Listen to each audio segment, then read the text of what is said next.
What up, everybody? Good morning and a happy Monday coming at you. DK Show up on the air on your radio dials, 105.1 FM, 790 AM. Also available online at sportstalk1051.com. Stream it up over there.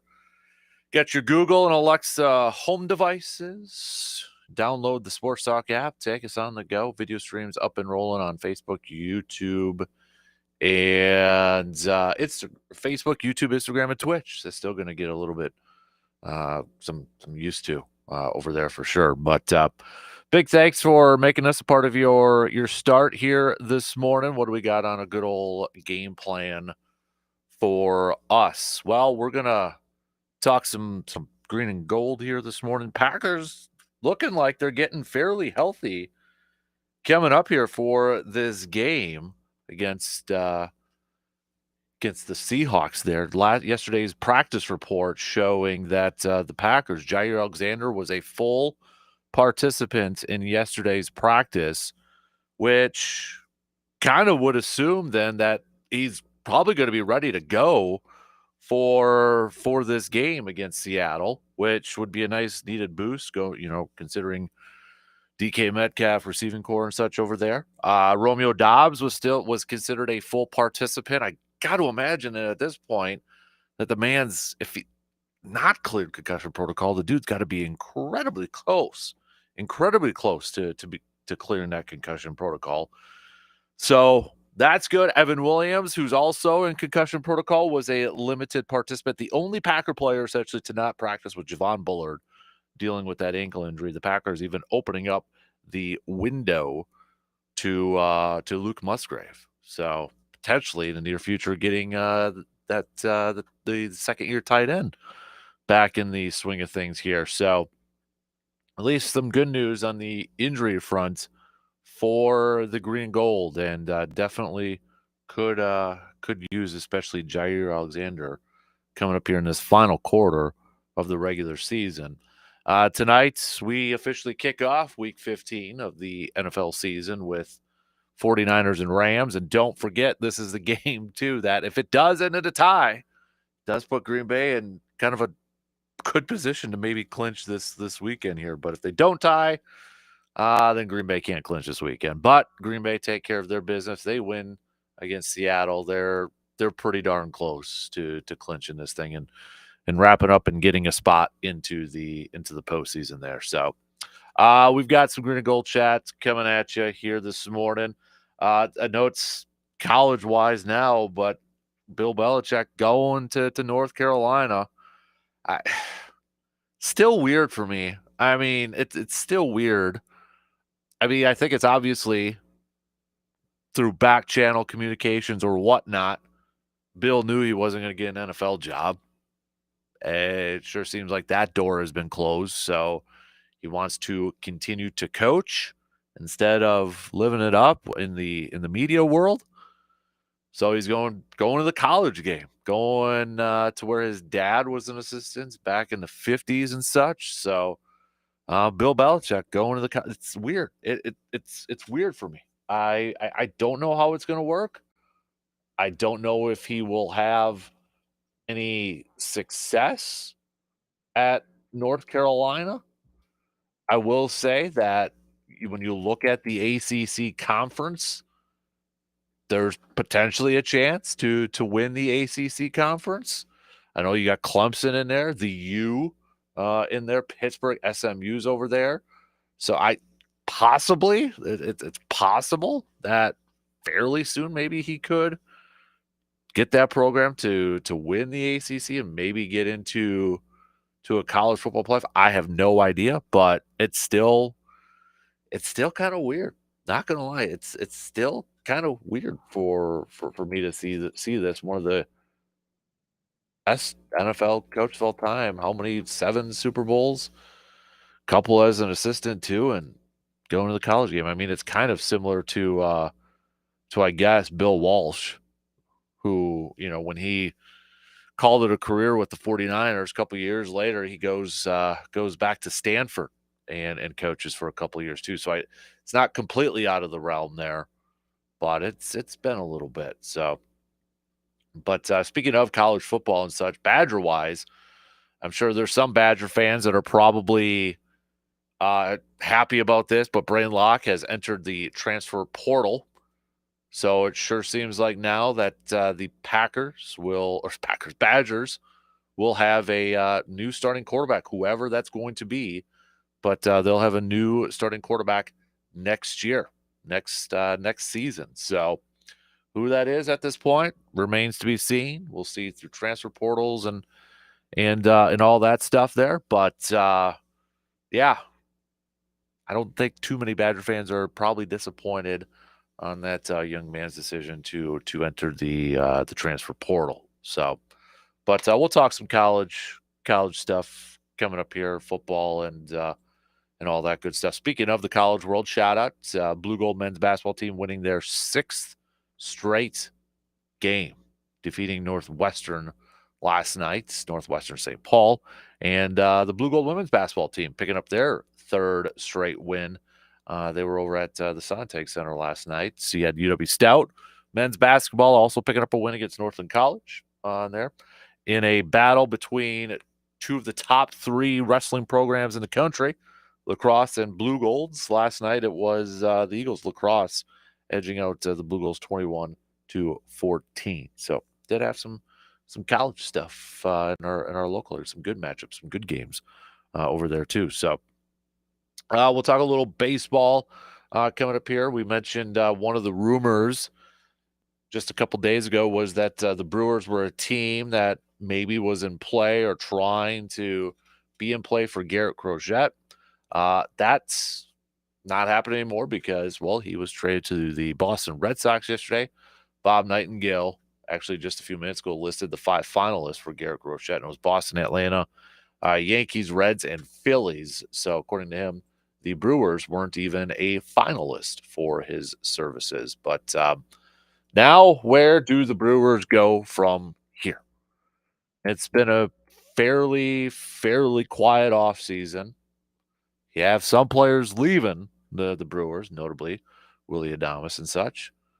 But we'll get to the latest coming up here for the Brewers, some of the latest rumblings and such. According to Brewers.com and Adam McCulvey, the Brewers were runner-ups for Garrett Groshette. So there's one thought out there that Brewers, in fact, were a runner-up. So, but we'll tell you what Matt Arnold had to say and kind of the game plan here and what is maybe the Brewers are kind of looking forward, kind of targeting in this offseason coming up here too. So Grant Wolfram received a major league contract as well, he's going to be going over to the Brewers. So they the Brewers did depart the Hilton. Yeah, okay. Picked up a couple of other left-handed options for their pitching staff too. So plus coming from the Rule 5 draft, Connor Thomas, he'll get a chance to start for the Brewers after making all but 3 of his 56 appearances last season for the Cardinals AAA club as a reliever. So remember that whole Rule 5 draft. It's kind of a tricky thing. They got to be up on their major league roster for the team that decides to get them for a while. Otherwise, they reverted and all that. So, but we'll give you the latest and the updates surrounding the Brewers and kind of the vision going forward. Maybe where the Brewers are going to be targeting, or who they're going to be targeting coming up this offseason here. So we'll throw that in there. We know who the Bucks are playing in their NBA Cup semifinals game. They'll be playing Saturday against the Atlanta Hawks. So the Atlanta Hawks taking down the New York Knicks. And this will be a game coming up in Vegas on Saturday afternoon. So winner of that obviously advances to the NBA Cup Finals. We'll see if the Bucks can get there. They're a team that can get there. So, but we got a couple days yet till that game. We'll do some receiver defer coming up a little bit later on. As always, if you have any suggestions, thoughts, comments, or good ideas for a receiver defer question, hit me up. All right, hit me up with a text on that Shoe Doctors bullpen line, 715-830-1912. Also, we'll do some outdoor tidbits with Mr. Jake Bulks coming up here in just a little bit, or a couple hours from now, I suppose, 8:30. So if you have any questions, again for Jake, hit us up, let us know. We'll get those to Jake and make sure we get your questions answered. So plenty to get to here. We're gonna hit up everything. We've got some Brewers chats. We'll tell you a little bit about their offseason plans so far. Some of the pitchers, a couple pitchers that they picked up and such, especially through the Rule 5 draft. Brewers did lose a player in the Rule 5 draft too. We'll tell you who that is. So we'll talk some baseball. We'll talk some football. Packers looking fairly healthy heading into this game, going up against Seattle. The final quarter of the regular season, just a couple of days away here. So we'll hit that up. Plus, we'll talk some college football world. Do you think, it's kind of an informal poll question, but I'm curious to get your responses and your answers to this. But do you think that Bill Belichick going to the college world is going to work? Do you think it's going to work? Do you think he will have success there? Give me your thoughts. Give me your opinions. Give me your yays or nays or whys or why nots. All right. So, and then we'll throw some hoops chat in there. So plenty to get to. Let's jump right into it. We got to take our first break, and then the leadoff coming up. We'll get things going here this morning. Join in on the convo. Let's warm up and get in some good conversations here this morning. Hit me up with those texts and comments. We'll be back in just a couple minutes.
Looking for some ideas on what to have for your Christmas meal coming up here in less than 2 weeks now? You can head on over to our good friends at Hy-Vee in Eau Claire. Hy-Vee in Eau Claire, you can get some of their party platters. You can do the cooking yourself and grab all the supplies. Best deals in town, save some money. Plus, take advantage of their fuel savers, with earning some money at the pump with some of their products over there too. And don't forget, you can grab some Man Cave Light in the wine and spirits departments and put a Man Cave Light in each person's stocking this year. If they're of age, of course. So, and maybe get some Dan Good burgers over there as well. So, get all your stuff at Hy-Vee for this Christmas season for your Christmas meals. Plus, check out some of their party platters too. Their shrimp and crab one is a very, very good one. So, all right, let's get things going here this morning. We've got plenty to catch up on. We're going to hit up a little green gold. We'll talk some Badgers. We've got some Brewers chat here as winter meetings are wrapping up and such. Latest rumors surrounding the team. We've got hoops. The Bucks will be playing the Atlanta Hawks after the Hawks defeated the Knicks last night. The Bucks will play the Hawks in the semifinals of the NBA Cup. That game will be Saturday afternoon in Las Vegas. So we'll hit that up, plus a bunch of other stuff over there. So welcome back, sir, by the way. Yeah, it's good to be back. What kind of shirt is that? Well, this was my son was at the Defense Language Institute out in Monterey, California, and so this is just a pullover with that insignia on it. I was looking at the that Army logo. Military. Okay, I was looking at the logo there. So. Neat place. All the military goes there to learn. How was your overseas trip? Unbelievable. I gotta tell you, we went to London. Then my son is deployed with the Army in Albania. Now that wouldn't be a place, but I went over there, and and it's an interesting country. It's a modern country, but yet it's not. I mean, it's got like no zoning. You get on the road and there's a big, beautiful car dealership and a big movie theater and a big mall and a big grocery store. And then there are about 15 or 20 cattle grazing in the field right next to it. And then you get more grocery stores and more hotels and whatever. So it's kind of a mishmash. And the highways busy. They got more in this capital city of Toronto, which is about 600,000 people. They've got more cars than they can handle because the roads will go from 4 lanes to 2 lanes just like that. And those people don't care. I'm in 3rd lane. I got to get to the second. They just pull over. So you just it's unbelievable. It's like the old movie Mad World that we had to just crazy driving.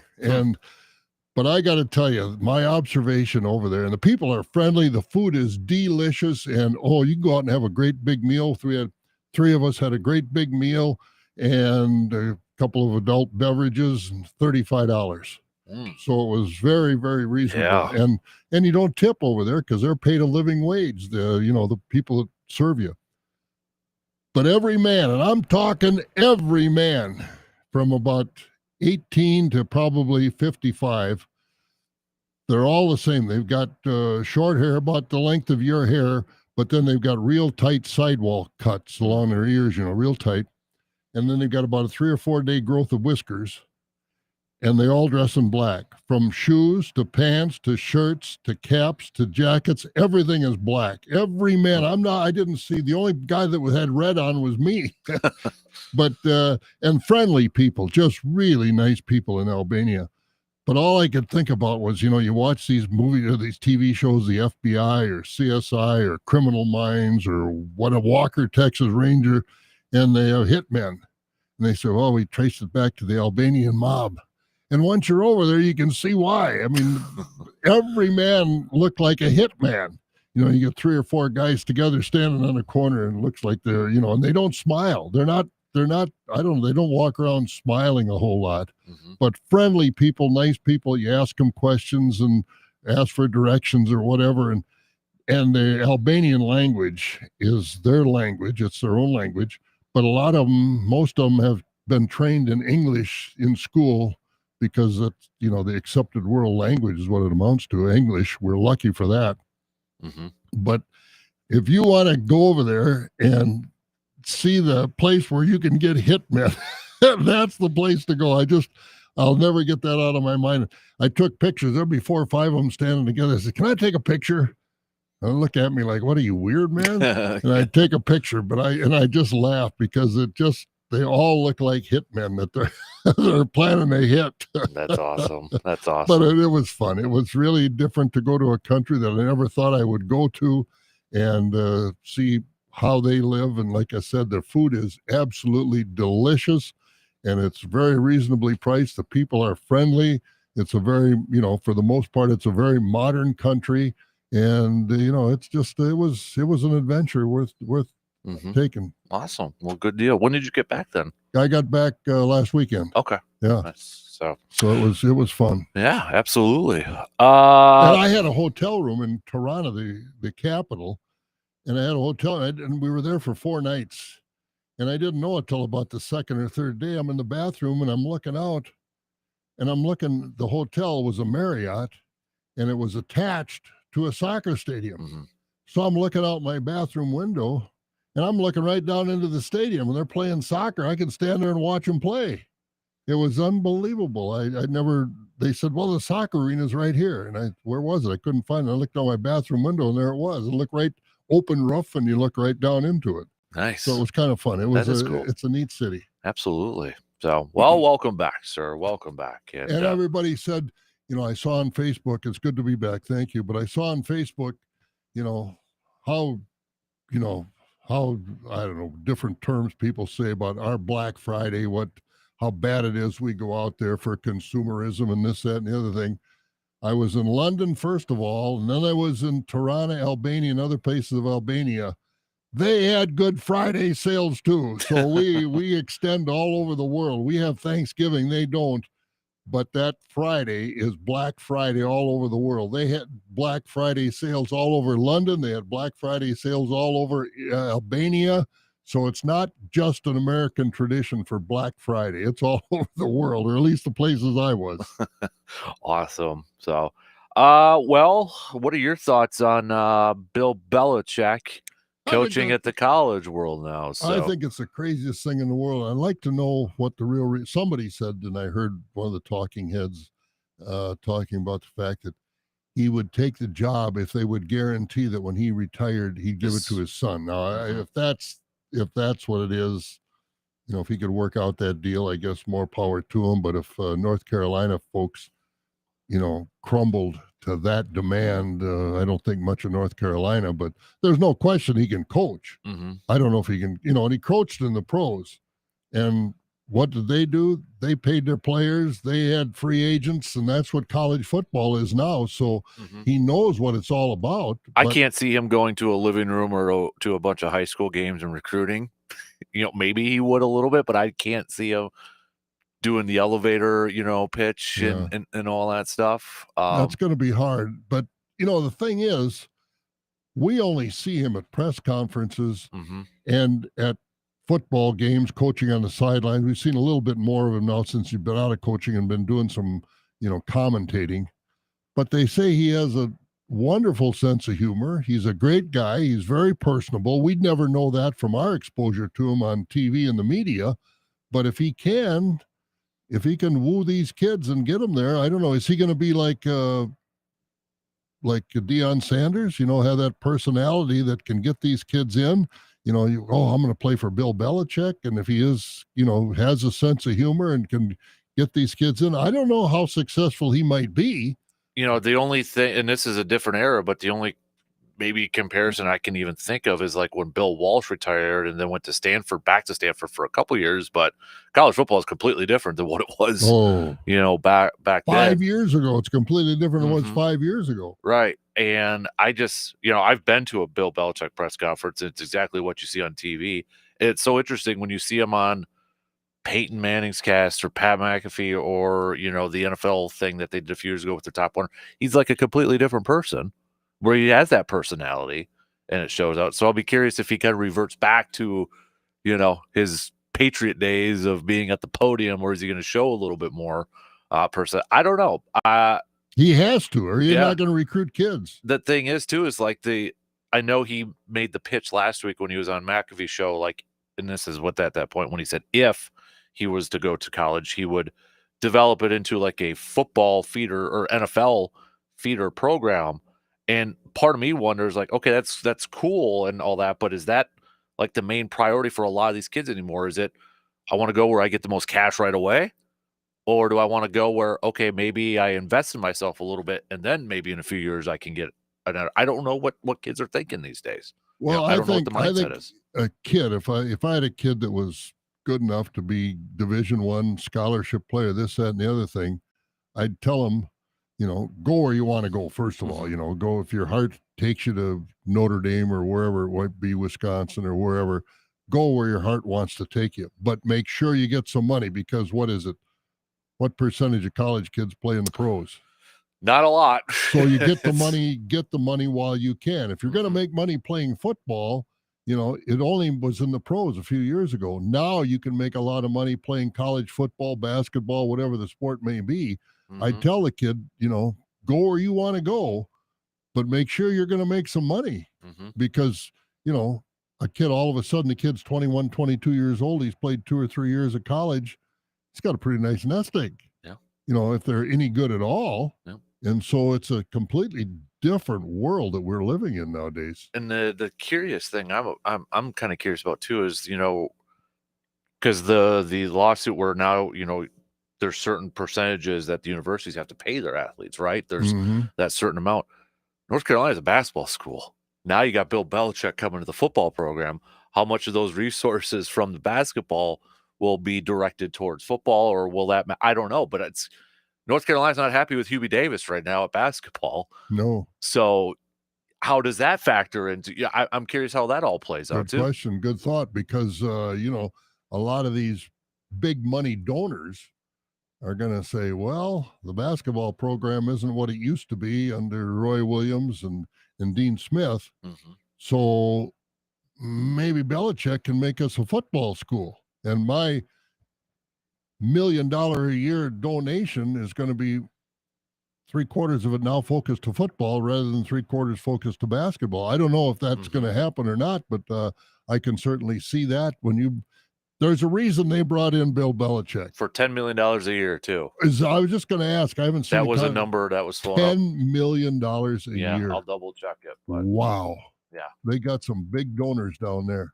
right. I Unbelievable. don't know So if one of I them don't know how is. this is going to work out, but it's a head scratcher for me. I don't know how much Jordan is going to have to pay. Yeah, They're, really and truly. one of their alums. So yeah, 5 years, $50 million for Bill Belichick, South Wow. Carolina.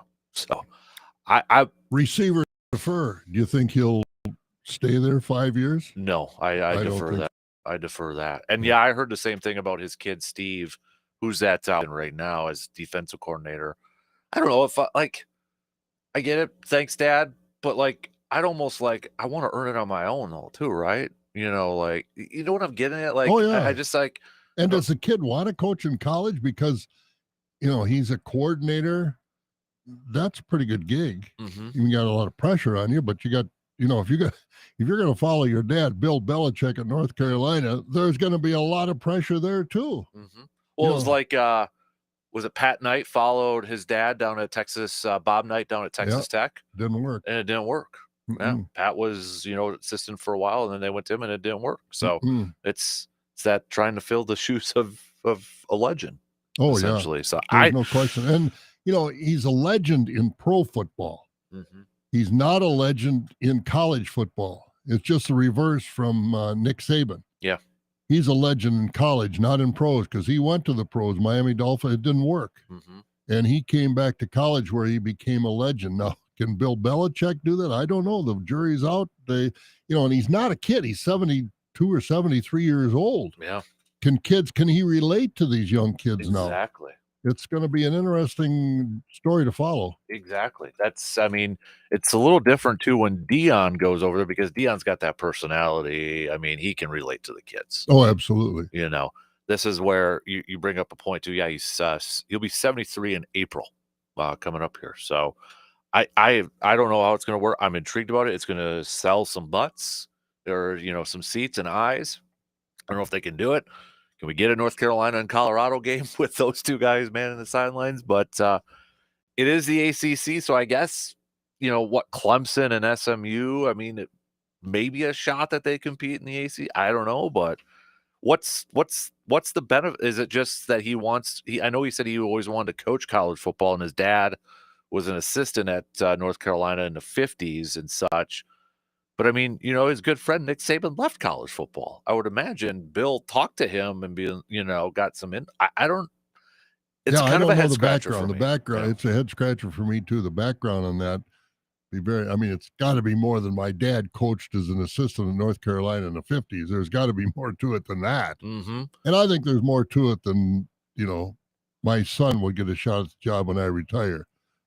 What guarantee does North Carolina have? I don't know what the contract says that he's going to be there more than a year, 2 years. I'd be shocked like you if he was there all 5. Yeah, and maybe it's just that he loves coaching so much and he wants. I don't know.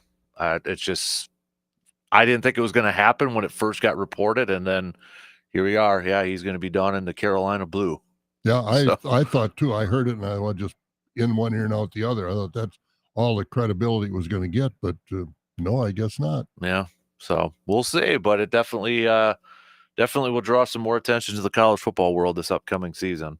No question about it. I guarantee you, College Game Day will probably make a stop over there, regardless of how good they are, just Oh, to there's get Bill no question Belichick in about that. that. So Probably opening weekend. yeah, they play TCU, I think is what they said. August 30th? Yeah, August 30th, TCU. So we'll see. Yeah, But if quite a it's story. I got to imagine through back channel communications, he found out he wasn't going to get an NFL job. Like I have to imagine, or the chances were pretty low that a team was going to hire him back in the NFL. I thought once. I thought the Bears because of letting Eberflus go, and with their young quarterback that they've got, and Brady was a young quarterback. He turned him into the goat. That they might bring him in, but obviously that's not going to happen. Yeah, yeah. I have to imagine he did some communication. They've and found because if he had a shot to get an NFL job, I have to imagine he would have taken that.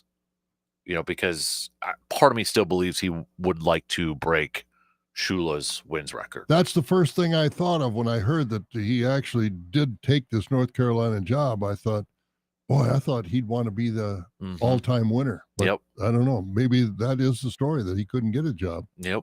So, and another team I thought too, and that was kind of floated out there as a possibility, would it be somebody like the Jaguars again, young quarterback.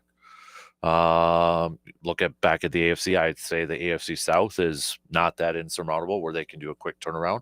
He likes to go fishing with Jimmy in Florida, Jimmy Johnson in Florida. Yeah. He's got a boat down there. So, but all right, it'll be interesting to follow. That's for sure. So we're going to talk some more college football.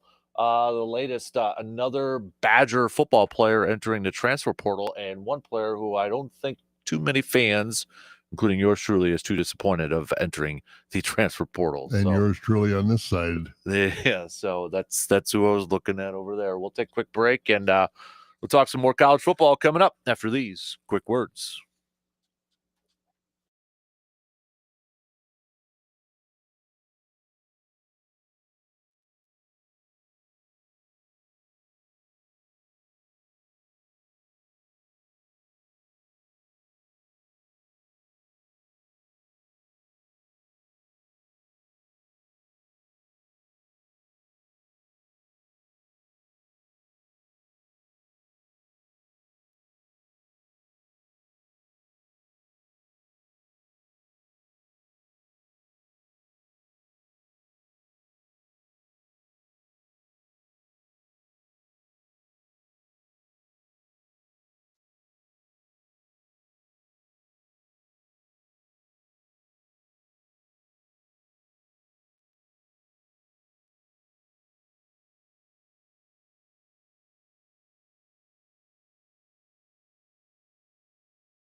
obviously it's been busy in the college football world, and one of those teams kind of in our neck of the woods too is obviously the Badgers with their new offensive coordinator.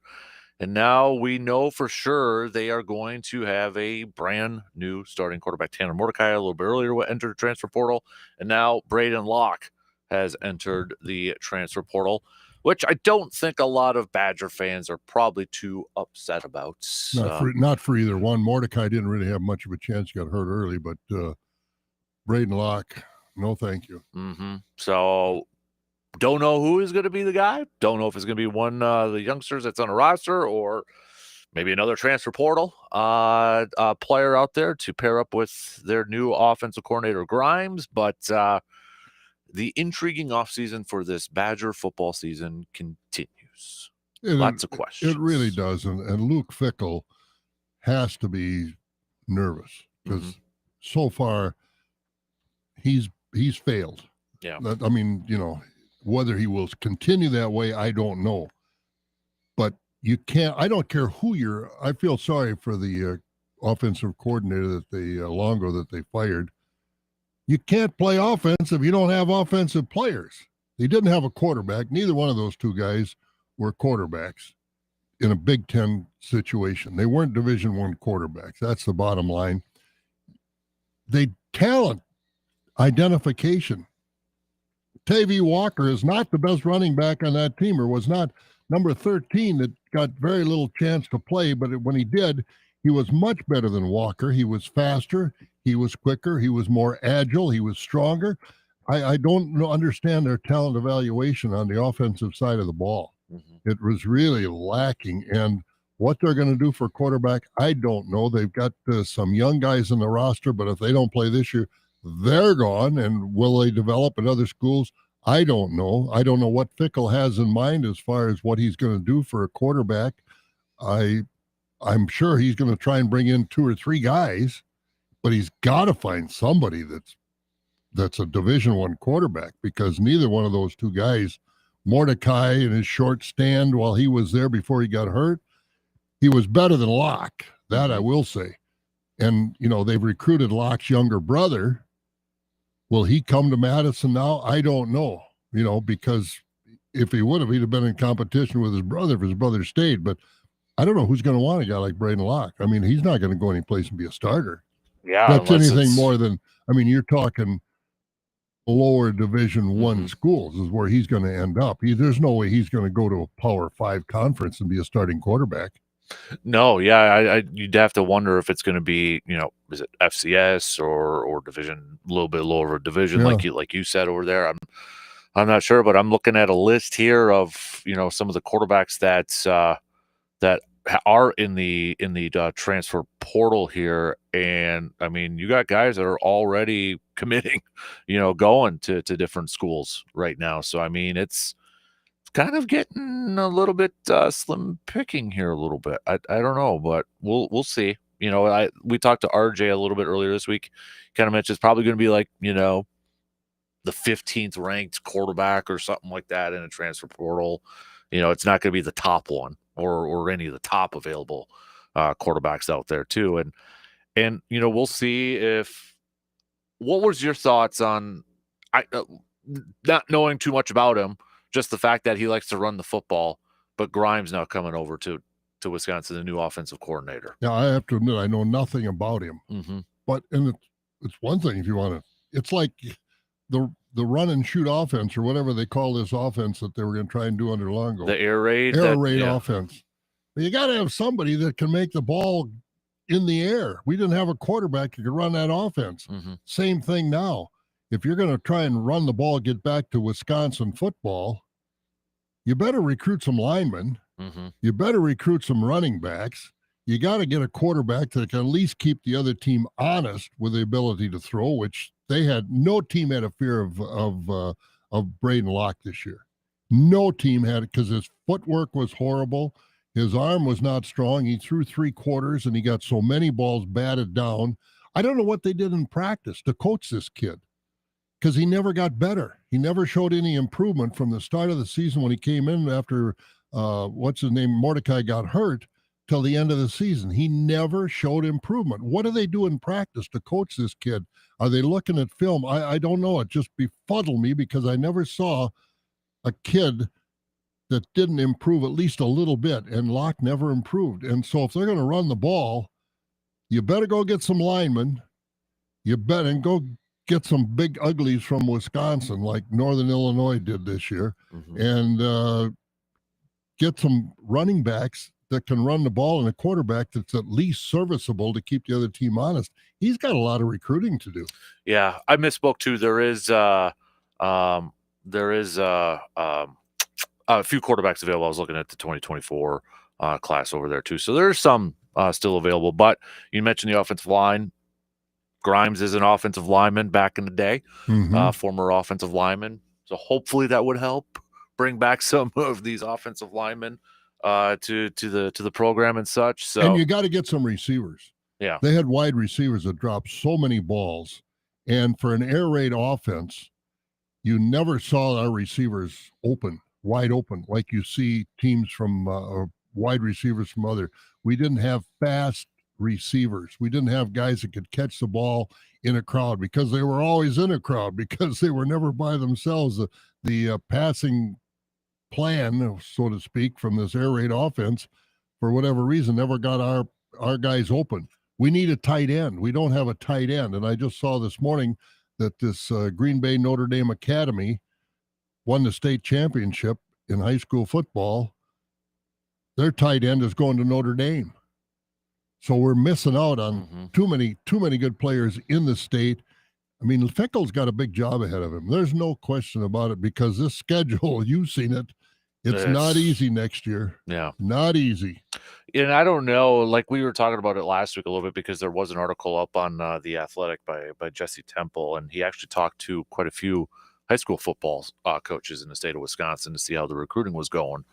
It was a mixed bag. I mean, you had some coaches saying that he doesn't, talk to us or pay attention, or some that said, yeah, initially it was great and then it fell flat. Some are like, no, he's really good and all that. So it was a mixed bag of stuff out there. But I think you could kind of look at the roster and, some of the players that are leaving. Is there necessarily a wall? No, I don't think there is that quote unquote wall. And remember when he first got hired, I remember billboards out here in Eau Claire, when trying to recruit players and that sort of stuff. Like there was that enthusiasm and such, but for whatever reason, it hasn't worked out in the last couple of years.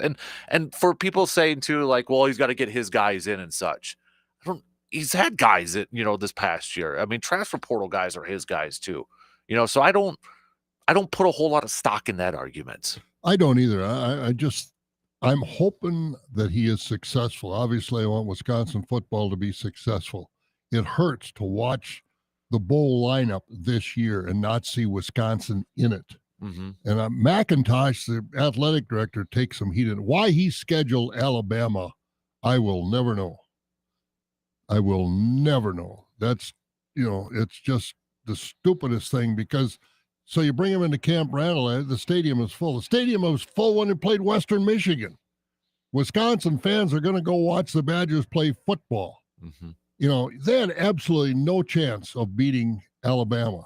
And the thing was, as bad as they were, I got to tell you, as bad as they were, they could have and should have beat Oregon. They could have and should have beat Penn State in Madison. But they didn't have enough firepower, and the coaching strategy was such that they lost. I mean, that game against Oregon especially, they had them beat, and they couldn't pull it off. Penn State, they had them beat, and then all of a sudden, their quarterback gets hurt. They bring in the second-team quarterback, and the second-team quarterback beats Wisconsin. They should have beat the number 1 and the number 3 or 4 team in the country. But they didn't have that talent to take them over the top, and it was a sad deal because I look back now on those two teams being in the playoffs, and Wisconsin was never going to make the playoffs because they've had too many games like Nebraska, Minnesota, Iowa, where they just were horrible. But believe me, they could have beat and should have beat Oregon and Penn State and Madison. Oh, yeah. It was kind of frustrating because it would be like they would play up to that competition. Yeah. You look at the defensive performance against Oregon, and then they follow it up by giving up 44 against Nebraska the next week. Yep, exactly. So It's I don't know what where the coaching, if it's coaching or these kids aren't strong. I don't know. It was just a very frustrating year for Badger football. They were, you could say, oh, so close to a bowl game. But then, like you said, Nebraska, Iowa, Minnesota, they were oh so far away from being competitive. It was a really frustrating season. Mm-hmm. Yeah. He's got to get talent. That's all there is. You don't win if you don't have talent. I don't care who you are for a coach. Mm-hmm. Vince Lombardi didn't win without talent. Yep. The schedule is set in terms of dates. We knew the opponents, but the dates are set.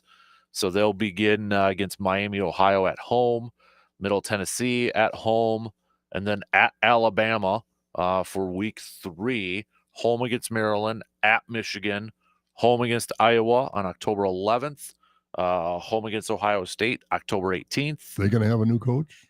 Ohio State, that's something, right? How about this? Yeah, you get to host Ohio State. Then the following week, you got to go to Oregon. So that'll be fun. Then home against Washington, then at Indiana, home against Illinois, and then November 29th at Minnesota for the Axe. Wisconsin's bye weeks are September 27th and November 1st for next year. And I'll tell you, Luke Fickle has to walk around that athletic department, the football offices. The trophy case is bare. I don't remember the last time that the trophy case was bare. The Heartland Trophy with Nebraska, the what they call the trophy against Iowa, and the Axe against Minnesota. They're all gone. None of them are in Madison. And they weren't close to staying in Madison either.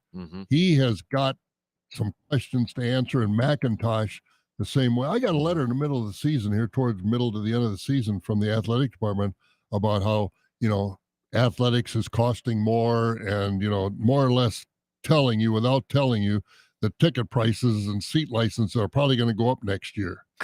You better put a better product on the field. I'll give them one more year. But this effort they had this year is not deserving of my money. Nebraska, Wisconsin's the Freedom Trophy, and then Heartland's Freedom Iowa. Trophy, Yeah. thank you. Okay. Iowa's Iowa's the Heartland Trophy. Yep. But none of them are in Madison. Nope.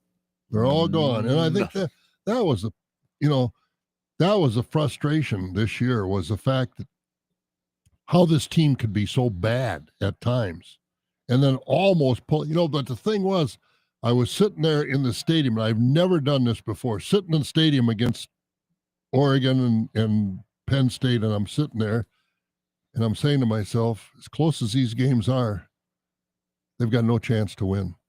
They've got no chance to win because they can't score. They can't go down the field. And if this defense makes one little mistake, like they did against Oregon, first play of the fourth quarter, 4th and 13 or 4th and 19, whatever, and a defensive end makes a mistake. He didn't do his job. He gave up outside position. The quarterback rolled out, left-handed kid, good quarterback. He's one of the 4 finalists for the Heisman, and he threw a dime to a guy that it had to be a perfect ball, or Wisconsin probably would have won that game. Yeah. But they went down there. But that's the problem. They just didn't make a play all year long. They really never made a big play all year long, because the teams they beat, they should have beat, and other teams, they just fell on their face. Yep. All right, let's talk some baseball coming up next.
Second hour kicks off right now on this Thursday morning of December 12th.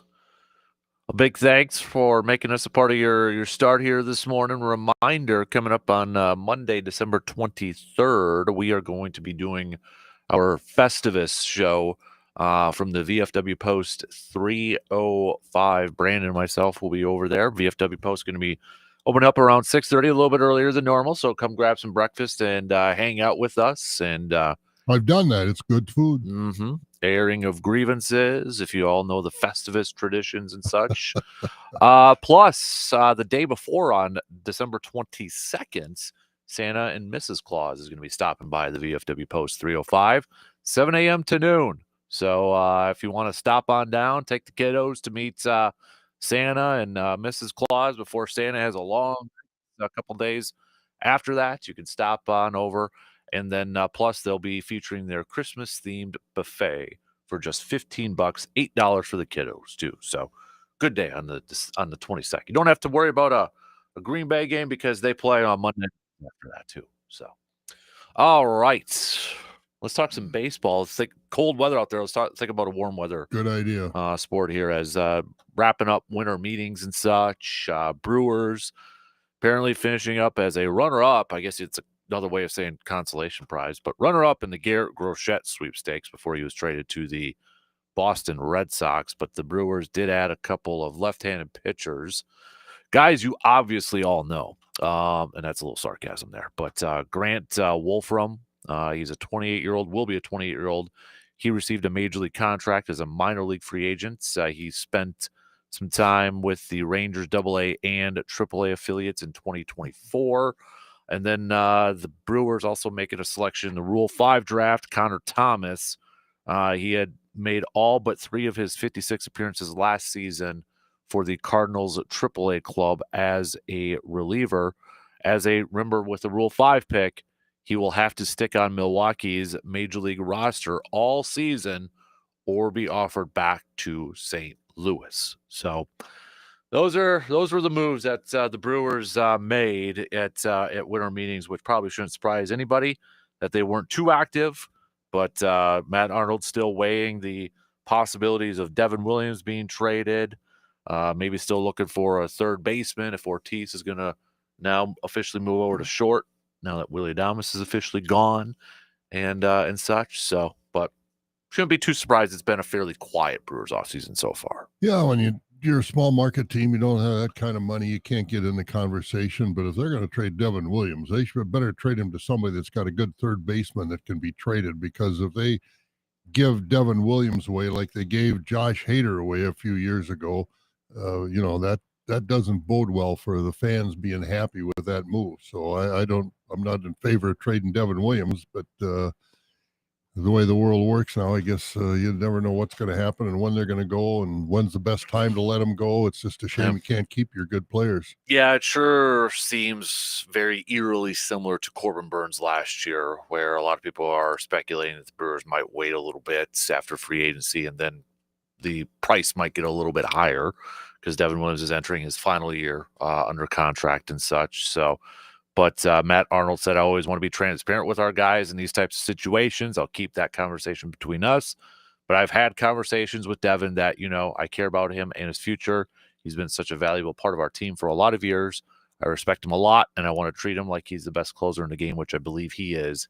He's a guy who deserves that. So I feel like he's going to get traded, but we'll see. Yeah, unfortunately, as a Brewer fan, you always got to figure the best players are going to get traded or leave by free agency, one of the two. Yep, exactly. So, Juan Soto, what was your thought? What was your reaction when you first heard that he gets 765 million? Isn't it like weird? Like David Stearns goes from the Brewers where they got this small budget. Now, I don't think David Stearns was the one who made the offer. I think it was all from the owner. Well, I think so too. But still, it's like you go from that to open bank accounts and such. He's a great player, Juan Soto, but somebody brought up a point, and I thought it was a very good point. 765 million, is that what it was? 765, yeah. Yep. Somebody brought up a point. $765 million. But is Juan Soto the guy that you're going to pay an increase ticket price to go see play. Not for me. Mm-hmm. I mean, Shohei Ohtani is. Ken Griffey would have been, if but to me, Juan Soto is not. He's a great player. He's going to hit a lot of home runs. Is he worth that much money? I don't know. I think Ohtani is, because all the money he brought into the Dodgers and the Japanese interest and this, that, and the other thing that he brought in, the extra revenue. I don't know where the extra revenue is that Soto is going to bring in, and what's he going to do to lead this team. Even for, they got Lindor, they're going to have a nice team. I don't know if they're going to keep the polar bear or what they're going to do the rest of this roster, but he's not the kind of guy that I'm going to pay extra money to go see. That's a good question. Like, let's throw it out to everybody else. Who are the athletes or the players that you would pay a little bit more to go see in person in any sport? Good question. Who you could pick football, you could pick basketball, you could pick baseball, whatever's your favorite sport. Ohtani would be one for me. I know you've seen Ohtani play in person. Yep. Would you put Aaron Judge in that category over Juan Soto? Oh, over Juan Soto, yes, I would. I think I would too. It still boggles my mind. That's a 6'7" outfielder, just running around out there, and obviously what he does at the plate and such. Aaron Judge would probably be one for me. Who would be a pitcher that you would pay just a little bit more? Is there that pitcher? Paul Skeens? No. Is he ready? Is he there yet or not? He's not at that point yet. I don't know if there's a pitcher in the leagues, in the major leagues right now, that I would pay extra to see. I'm trying to run through all these teams quickly in my head. Like in his prime, Randy Johnson would have been one I would have. Oh yeah, just to see. Well, even Clayton Kershaw in his prime. Yep. I mean, he was that much different. I mean, seemed like all these left-handers were quirky. I remember as a kid, I had a chance to go. I could go to one game over the weekend with the Dodgers. And I said, "Well, when's Koufax pitching?" Yeah. I wanted to go to the game where Sandy Koufax was pitching. But and I'd have paid more to see Ken Griffey Jr. I never did see him play live, but I would have, liked to have seen him play live. But really and truly, and I saw Willie Mays and obviously Hank Aaron and Mickey Mantle and those guys. But you didn't think about it then, because they were just regular people. I mean, they were making 30, 40, $100,000, $200,000, which wasn't all that out of the realm of reality. Now it's just beyond belief how much money these guys are making.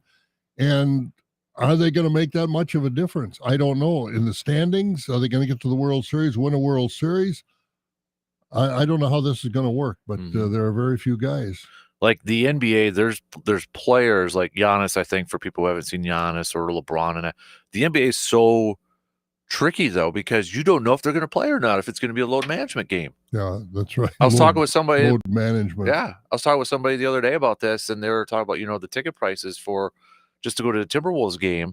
And I'm like, yeah, and you don't even know if they're going to play that night. Yep, exactly. I don't want to drive all the way to Milwaukee and not know if Giannis is going to play or not. Nope, that's right. And it's frustrating. What's his name, the kid that plays for the Timberwolves? Ant-Man, Anthony. Yeah. Is he a superstar? They're forcing us to think he's a superstar. Do you think he is? I think he's a superstar. I think he's kind of a ball hog. When I watch him play, when I watch the Timberwolves play, it seems like he forces an awful lot of offense. Now, I don't know if he doesn't have anybody to help him. He's a great player. I'm not taking anything away from his ability or anything like that. But it just seems to me like he forces it a whole lot to make sure he's getting his shots to the detriment of the team. And that could be just the philosophy from the coaches. It could be. I don't know. But when I watch him play, I'm thinking, geez, this kid is really good. And I think, the Olympics was an area when he was playing with these guys in the Olympics. I think he kind of got, I don't want to say put down a little bit, but when he was playing with that caliber of talent. And some older veterans who've been through the ring. For the most part, I don't think he stood out. And when he plays now with the Timberwolves, like I say, I'll take nothing away from his talent. I'd love to have been able to be 1/10 of what he is. But it seems to me like he forces it an awful lot.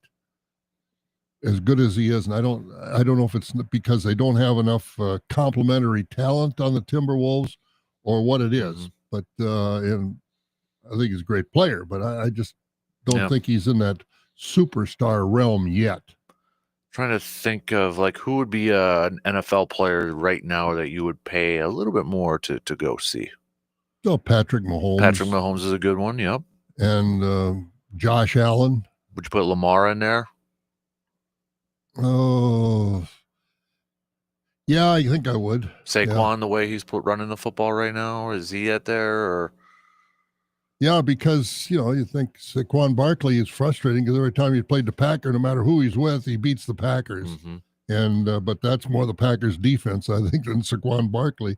Somebody back in the day, like Barry Sanders, would have been somebody I would have paid a little bit more. Gail Sayers, Walter Payton. Gail Sayers, back the magic he did against San Francisco in the rain, scored 6 touchdowns, from every which way. Mm-hmm. I mean, there were some magical players back then. There's no question about it. Yeah, I think baseball. For me, it's Ohtani. Lance Allworth. Way before your time. Yep. Playing with San Diego in the old AFL as a wide receiver. They used to call him Bambi. Yep. I mean, he was something else. Mm-hmm. Did you get to? Not trying to age you or anything, but did you watch? I've seen them all before they had face masks. Was Elroy Hirsch a little bit before your time? Yeah, that was before my time. Okay. Yeah, didn't mean to. I just no, crazy he legs. was, but he from Wausau. He was one of the best ever. Yep. I can still picture some of the old film of how he runs with those crazy legs. Yep. It's just Yep. But yeah, I think Ohtani's for sure in baseball right now. I think Judge is up there. You're right, though. Like Mike Trout, you don't pay him extra to see Mike Trout because he's one of those guys you don't think he's not going to play. He's hurt all the time. That's right. How about that? I forgot about Mike Trout. Does that say anything? Yeah, exactly. So I don't know. It's but $765 million, and now they're speculating on who the first $1 billion athlete, not baseball player, but $1 billion. Who's going to sign the first $1 billion contract? Probably a high school baseball player right now. Well, somebody or maybe a little bit sooner, but somebody said Wemby. Well, that could be like $100 million a year. He might be the first $100 million a year. But for 10-year contract would be a $1 billion contract. That would be true. Yeah.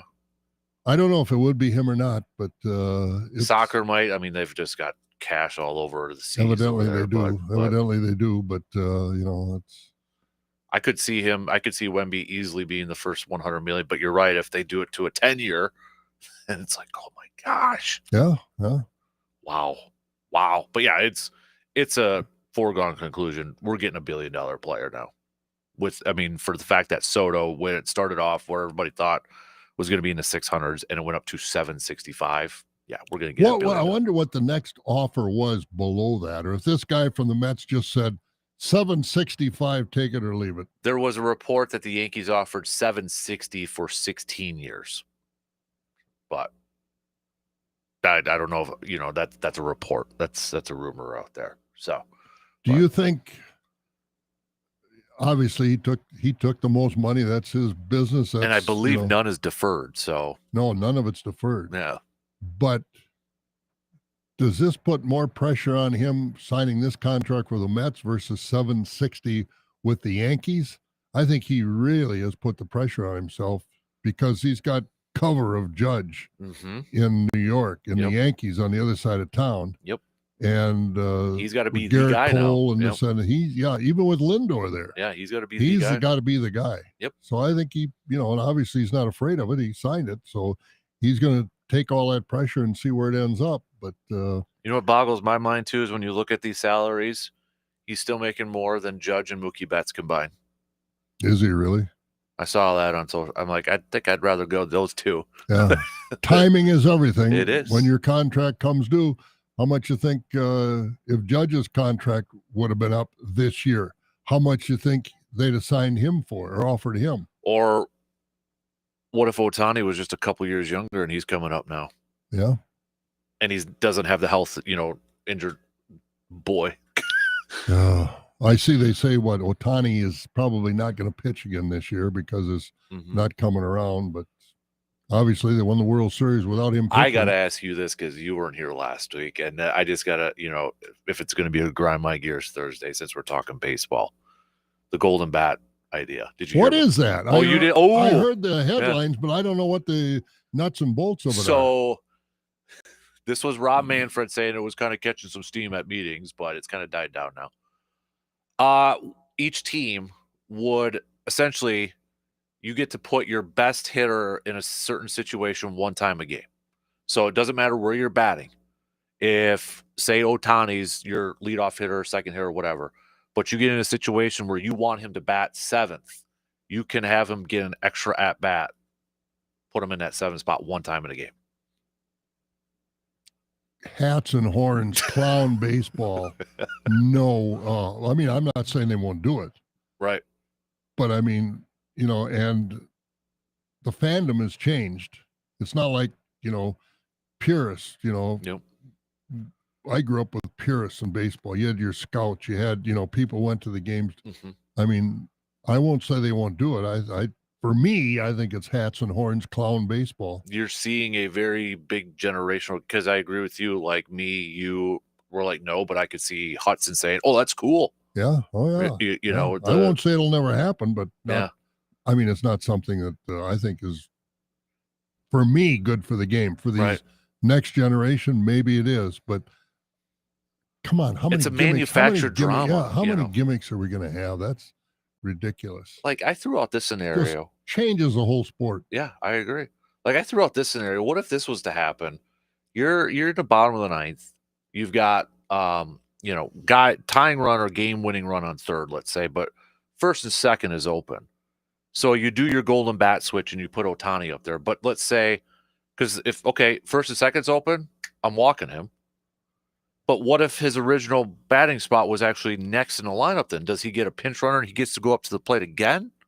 Like that was the scenario. I was like, okay, that kind of is. How do you do that? Yeah, I don't have any idea. Like I said, this is the first time I've heard about anything. I've heard about the golden bat, but I didn't know what the nuts and bolts of it might be. But those are good questions to ask. No, I mean, yeah, it's just, I know we've always been in that situation. We're watching him like, God darn, I wish so and so was up to bat. We've all said that, but I don't think we all want like, okay, we can just sub that guy in there, and it takes away some of the moments that we've like we had people say it takes away Aaron Boone's home run against the Red Sox in Game 7, the walk off, or Niger Morgan with the walk off. I remember I was at that game and I kept saying, just get the Braun, get the Braun, get the Braun. Would have looked, because that was when he was roided up and just hitting everything. Yeah. But it takes away those moments that those other guys is like, that was their moment then.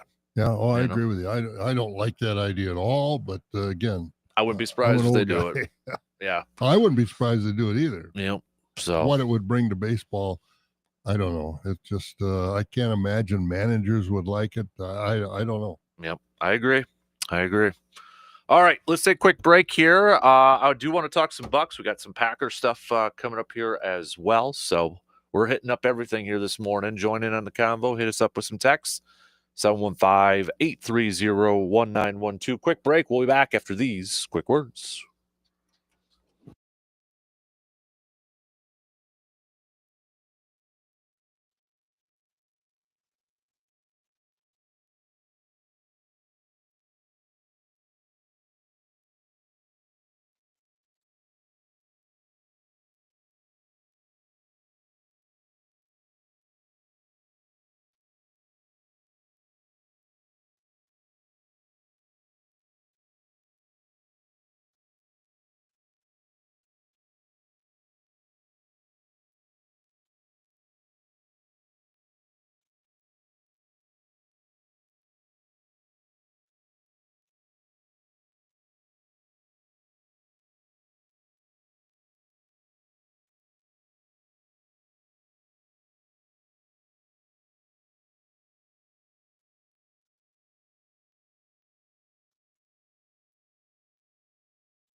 Still looking for that gift for a hunter in your life? Head on over to our good friends at Tilden Gun and check out their selection at their shop over there. They're located at 12427 98th Avenue in Chippewa Falls. So if you're still doing some Christmas shopping out there and you need to find something for that hunting person in your life, go give a visit to our good friends at Tilden Gun.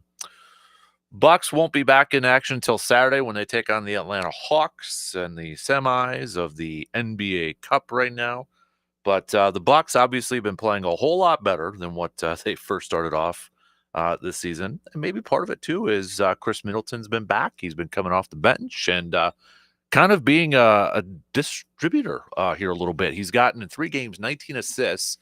13 of them have all gone to Giannis over there. But if you've been watching these games or listening to him and such, I mean, you could tell there's a difference with Middleton and Giannis on the floor. Like, those two are just in sync. I mean, they've played together forever, and anybody who's played basketball, you know that maybe there's a couple guys or you and a teammate, always just kind of that nonverbal communication. Mm-hmm. And, we saw he's kind of been coming off the bench, but he's kind of been a point forward. In his last game, he didn't have any points. He only shot the ball a couple times, but he had 8 assists in the game. So maybe a kind of a new role where he's that point forward, bringing the ball up the court and dishing it out here a little bit. And as he gets more and more time on the floor, he's going to be scoring points. He's going to be in double figures, and that's going to make a big difference for this team. But, I think we all thought that this team can't be this bad as the way they started out the season. Mm-hmm. And now they're getting in sync a little bit. He's getting kind of a order of who can play and who can't play. I mean, some of these guys, Connaughton, I think, is he's not getting any minutes anymore. No, he's not going to play. I don't think he can play in the league anymore. They're talking about trading him, but nobody wants him. And so, I think they're getting the rotation that's working for him. But like as Doc said the other night at halftime, they reported, hey guys, first team that plays defense is going to win this game. And they ended up winning the game. Now they're going to Vegas. But they've got to play defense. They've got to that's where they've got to get better. Because I think they can make a nice run towards the end of the season. How they'll do in Vegas and the rest of this mid-season tournament, I don't know, but they'll be competitive. I think one of the nice surprises has been AJ Green, and he's been getting expanded minutes. I know in that game he had over 30 minutes coming off the bench. His defense has been a nice surprise for a lot of people. He's easily, Dame shoots more threes, but I would put AJ Green up there in terms of percentage. I mean, he's a very solid 3-point shooter. He's been a nice surprise, and Andre Jackson Jr. has been getting starts. But Doc, I think maybe it was by accident. Had to get some younger legs in there, especially when you're playing a little bit more transition type teams over there. Those have been nice surprises and finally getting them some action. But you're right. You look at these last few games, you see that rotation kind of set now, like the top 9 guys that are going to get playing time here. And when you can put 9 guys, a lot of teams have a 7 and an 8-man rotation, but that 9th man in the rotation helps so much. The more you can get in the rotation, the better off you are to give just an extra minute here and an extra minute there to some of these starters to give them a little time where you can put some of these guys in and they're not going to hurt you. That's a big deal. You think Dame, because I was reading just yesterday, there was a few articles up there too, but there's a lot of people saying now they can kind of tell just by watching. Dame looks a little bit more comfortable, looks a little bit more like in his rounding into his old form, as was one article kind of put out there. And a lot of the quotes were too like, first time he's ever played with an MVP candidate and Giannis and such. You think finally now it's just after last year, he gets in right before the season starts, and then there's a coaching change and all that stuff. Finally, it's starting to get going here a little bit. Yeah, last year I thought, why did they get this guy? He's not doing anything. And knowing how great he was, it's like he had his dauber down all the time, and found out he was estranged from his wife and his family's back in Portland, and he wasn't happy in Milwaukee, comfortable, didn't have a lot of friends. I think he's, for lack of a better term, he's grown up a little bit in Milwaukee, gets to the environment of the city, getting used to the team. I think too, he's turning back into Damian Lillard that was the All-Pro. So, just gonna, yeah, I think you're right too. After that 2-8 start to the Yeah. season, You knew they weren't that bad. no, but it fed into the hands of the national peeps that want Giannis out of Milwaukee. And Well, that's what I heard when I was overseas in Albania. You scan your phone for news and Giannis to be traded to San Antonio. I said, what? And so well, it was just obviously, yesterday. There was an article somebody had wrote that the Nets won't trade anybody to Milwaukee because they have their eyes set on Giannis this upcoming offseason. why? He's signed forever. That's right, but they still think they can acquire him. Well, and make who a knows? run. Maybe they can. It depends on this ownership. I don't know. If they trade Giannis for just to be trading Giannis because we got to move on and this and that fan base would absolutely implode. Mm-hmm. I believe. Oh yeah, 100%. I mean, that would be okay. Receiver defer. Let's say after this offseason, who knows how the season would end, but in the offseason, the Bucks just said, you know what? Maybe it's time. We're going to trade Giannis. That would have a much bigger effect and a hit on the Wisconsin sports fan base than Favre or Rodgers getting moved on from. Oh, absolutely. I would agree. Because he's the You man. don't have a backup plan. Yeah, Yeah. you don't. I mean, the Packers had the backup plan. They had Rodgers, and then now they've got Love, and for the most part, it's worked out. But the Bucks have not. And in basketball, you saw what happened when they were forced. Kareem forced them more or less to trade him because he just was a fish out of water in Milwaukee, Mm-hmm. and they more or less forced them to trade him to L.A. and they got 9 or 10 players back. I mean, their talent level went in the tank. But you couldn't blame the ownership at that time for trading Kareem because he just would not stay in Milwaukee. Mm-hmm. And there was pressure from the NBA to move him to a bigger market and so on and so forth. But I think now if they trade Giannis to be trading him, I don't care who you would get. Yeah. You aren't going to match that kind of talent. Nope. I agree. And I think, again, he's playing at an MVP level. Yes, he is. What he's doing so far this year. And he hasn't said a word, has he, that I've seen that No. I want to move on? No. I mean, the team is starting to move up in the standings. They're competitive. They're going to Vegas, and there's only 4 teams going to Vegas. Mm-hmm. You know who's undefeated in the NBA Cup in the last 2 years? That's actually started. Darvin Ham. Really? Head coach of the Lakers last year. They won it. Oh, that's right. This year as an assistant with the Bucks. He's the NBA Cup champ wizard. He knows how to play that one, apparently. Well, so good. I hope Doc listens to him.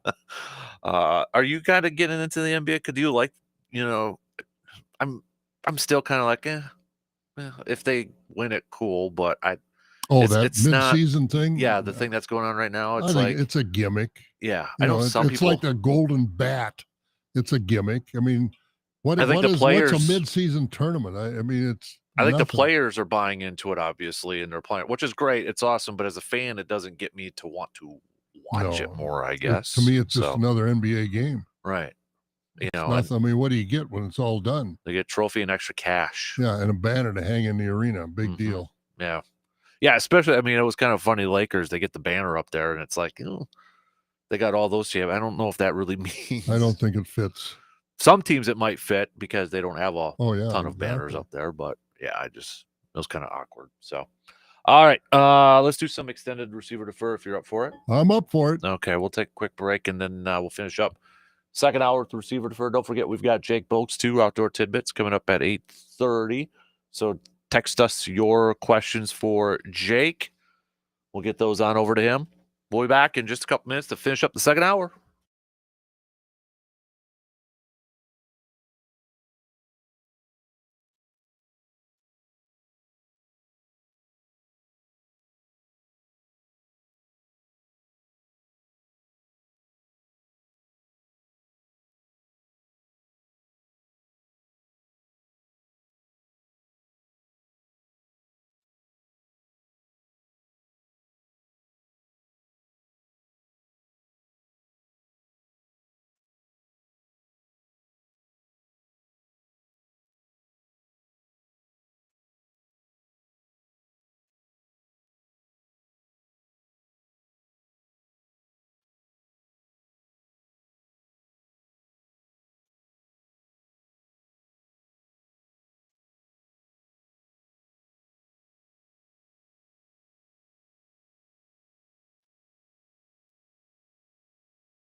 All right, it's Bob's favorite time of the week. It's little receive or defer. Well, it's been a couple weeks, man, so I will defer to you. What All do right. you got first here? Receiver defer. Vikings coach Kevin O'Connell should be the front runner for Coach of the Year. I'll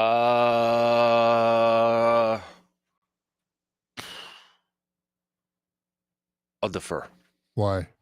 Um, Not Dan Campbell. The Lions were expected to be Yep. where No, they I are. agree. He's going to probably win it, though, but I wouldn't agree Yeah. with it. I would like to throw Mike Tomlin's hat in there, too, just because of the quarterback situation and such, and they're way better than a lot of people thought they would be this year. All right. That's So legitimate. I would say, based off expectations and such, if it's Kevin O'Connell, Mike Tomlin would be like for me Okay. right now. All right. Receiver defer. The Vikings, and again, you got to take the Steelers into contention here. Vikings have the biggest quarterback decisions to make in the offseason than any other team. Yeah, it's because it's funny you say that because I was going through the list yesterday with Luke. I mean, Giants are gonna draft a quarterback. They're gonna have a pick. Raiders are gonna draft a quarterback. They got one of the highest. Drafting is one thing. No, I'm just talking saying, about like the needs. decisions. No, wait. All right. You know, decisions wise, part of me too is like with Sam Darnold is like, okay, it's one thing. Like you got to be careful where you go. Like if there's a quarterback that knows about stable franchises and being in a position to succeed, it should be Sam Darnold because he started off with the Jets. That was awful. Then he went to Carolina and that was awful. Like my point being is that I think the Vikings, I hope they don't do it, but I think the Vikings should approach Sam Darnold and say, hey, we'll re-sign you for a couple more years. We'll get you $50 million or whatever it is per year. I think the Vikings should do that and just instead of automatically saying JJ is going to be our starter next year. And I think Sam Darnold should do that because I think if you look at the other franchises, are they in a good would they, put him in a position to succeed like Minnesota did? No. So I think yes, long way to say receive it, but I don't think it should be that hard. I think Minnesota should re-sign Sam Darnold for, kind of like a Geno Smith contract where it was just a couple years. There's nothing wrong with doing a Green Bay approach and just slowly bringing along your rookie quarterback or your young quarterback. So you think they've got more decisions than the Steelers? Steelers got to make a decision. I think, and some other teams. I think Russell, the way he's playing on the field, right? I think they're going to be the question surrounding Minnesota. It doesn't have to be as hard as that they're going to potentially make it. Is what I'm trying to get at because they've got JJ McCarthy, so everybody's going to want to see a first round quarterback play. Whereas Pittsburgh, it's Justin Fields or Russell. It's going to be Russell Wilson next year. I think he's already played at that level. But if it's me, I say, Sam, let's do it again for a couple more years, especially because JJ's hurt this year and he hasn't played. It's kind of a reset year for him next year. That's what I would do. Yeah, I think he's got another shot at it, that's for sure. Mm-hmm. Receiver defer. The Brewers' loss of Willie Adames is bigger than the loss of Corbin Burns or Josh Hader. Receive. I receive that too because he's an everyday player. The only thing that I would caution or maybe hesitate on is the way they lost Hader and the effect that had on that team at that point in that year. Mm-hmm.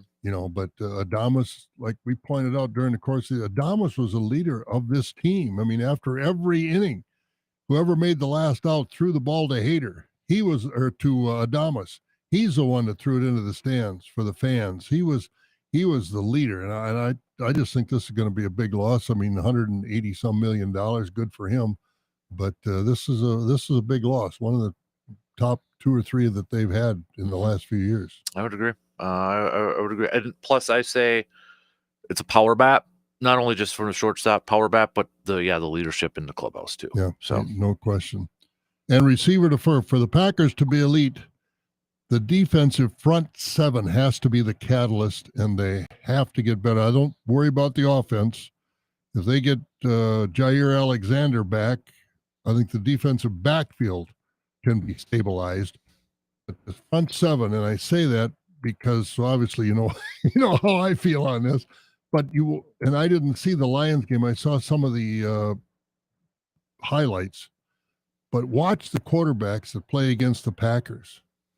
They never have their eye on the defensive front. They're looking at their receivers. and you look at a quarterback that's playing against a team that has a good pass rush, he's looking at that pass rush. And these guys that are playing against the Packers, they're not doing that. They're watching their receivers, and they're open. Mm-hmm. And but I think for the Packers to be elite and go any place, because right now they're a step down. I think we can all agree from the top teams in the league as far as getting to the Super Bowl. The defensive front seven has to be the catalyst. Mm-hmm. Oh no, I think Jair is a huge part, but you're right. I mean, they got to dominate up front, no question about it. Yeah. I would receive that. So. Can they dominate up front? I guess. I mean, do they have the talent? Is it the scheme? It's kind of like the Badgers offense. I don't care who you bring in there for a coordinator. If you don't have the talent, how do you scheme it? And the same thing, because Van Ness and Gary and some of these guys, even Kenny Clark hasn't been that good this year. Do they have the talent to step it up into the next level? They've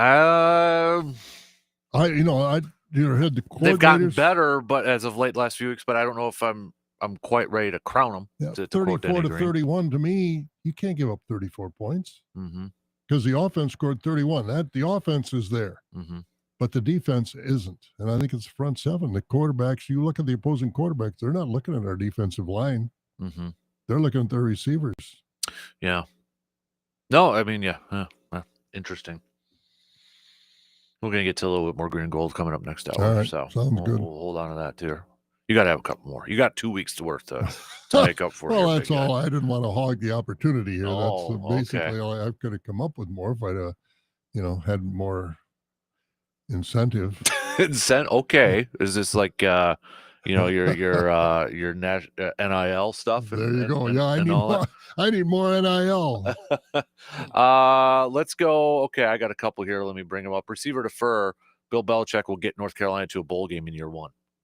Oh, I'll receive that because I think he's going to get transfers to come in there and probably get some pretty good high school recruits, and I think he'll get them to a bowl. 6-6 isn't that hard.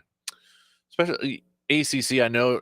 I don't know if I trust Clemson. And I know SMU had a good year this year too, but it's not that much of a hill. It's not like he's going to the SEC. No, exactly.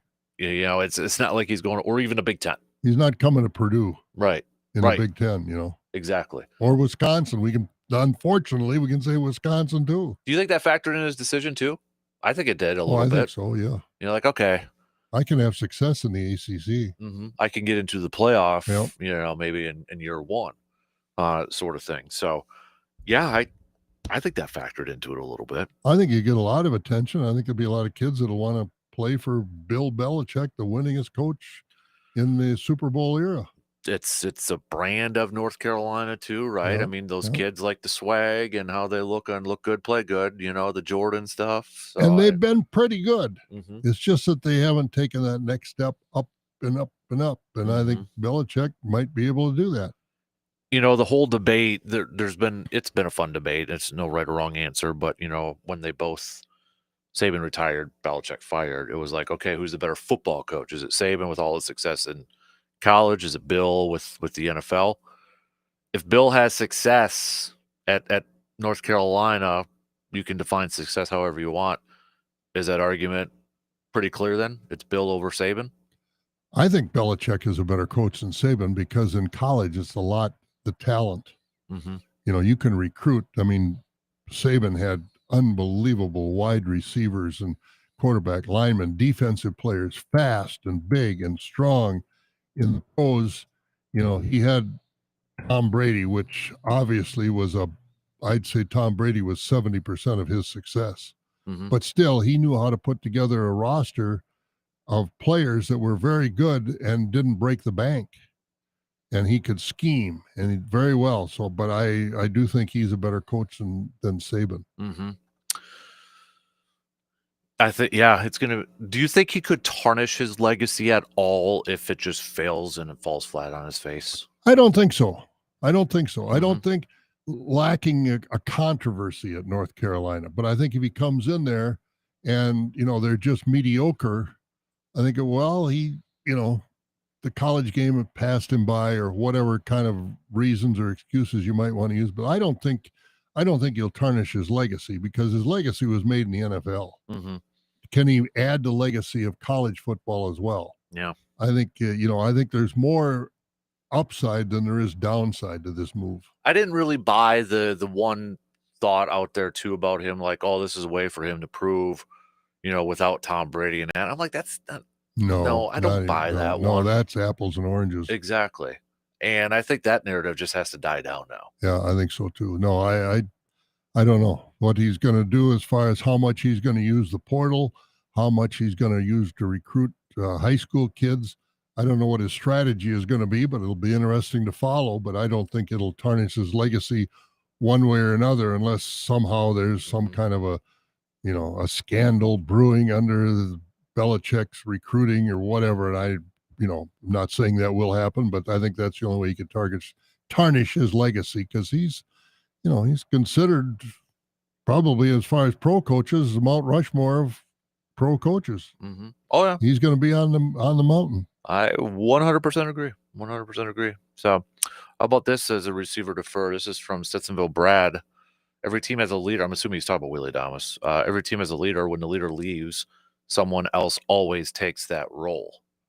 Not always. In a different fashion. I mean, Yeah. I think Willie Adames was the leader just because of who he was, how he played, his personality. Christian Yelich he's been there long. He's not a leader. I don't want to demean him, but I mean, he's not the kind, and it takes a personality, the right personality, to be considered the leader, whether it's high school, college, pro, whatever the case may be. I mean, you look at high school teams and, they've got their leaders, and it's not necessarily the best player. Maybe it's the toughest guy or whatever it might be. But I don't know who's going to step up here for the Brewers now, because you got so many young guys. I don't know who it might be. Is it going to be Terang? Is it, I don't know, but hopefully somebody will step up and be that leader. But Willie Adames, and I don't know what the status of Christian Yelich is physically. Is he going to be able to play anymore, or what? What's he all about? Matt Arnold did say he's on track and everything's looking good so far for 2025 and such. I disagree with the notion it's just as simple as somebody steps in as the leadership role. Oh, I don't think that can happen either. You got to establish yourself and earn it, so to speak, in the eyes of the other players. And I think that almost kind of diminishes the role that Willie Adames had with that team.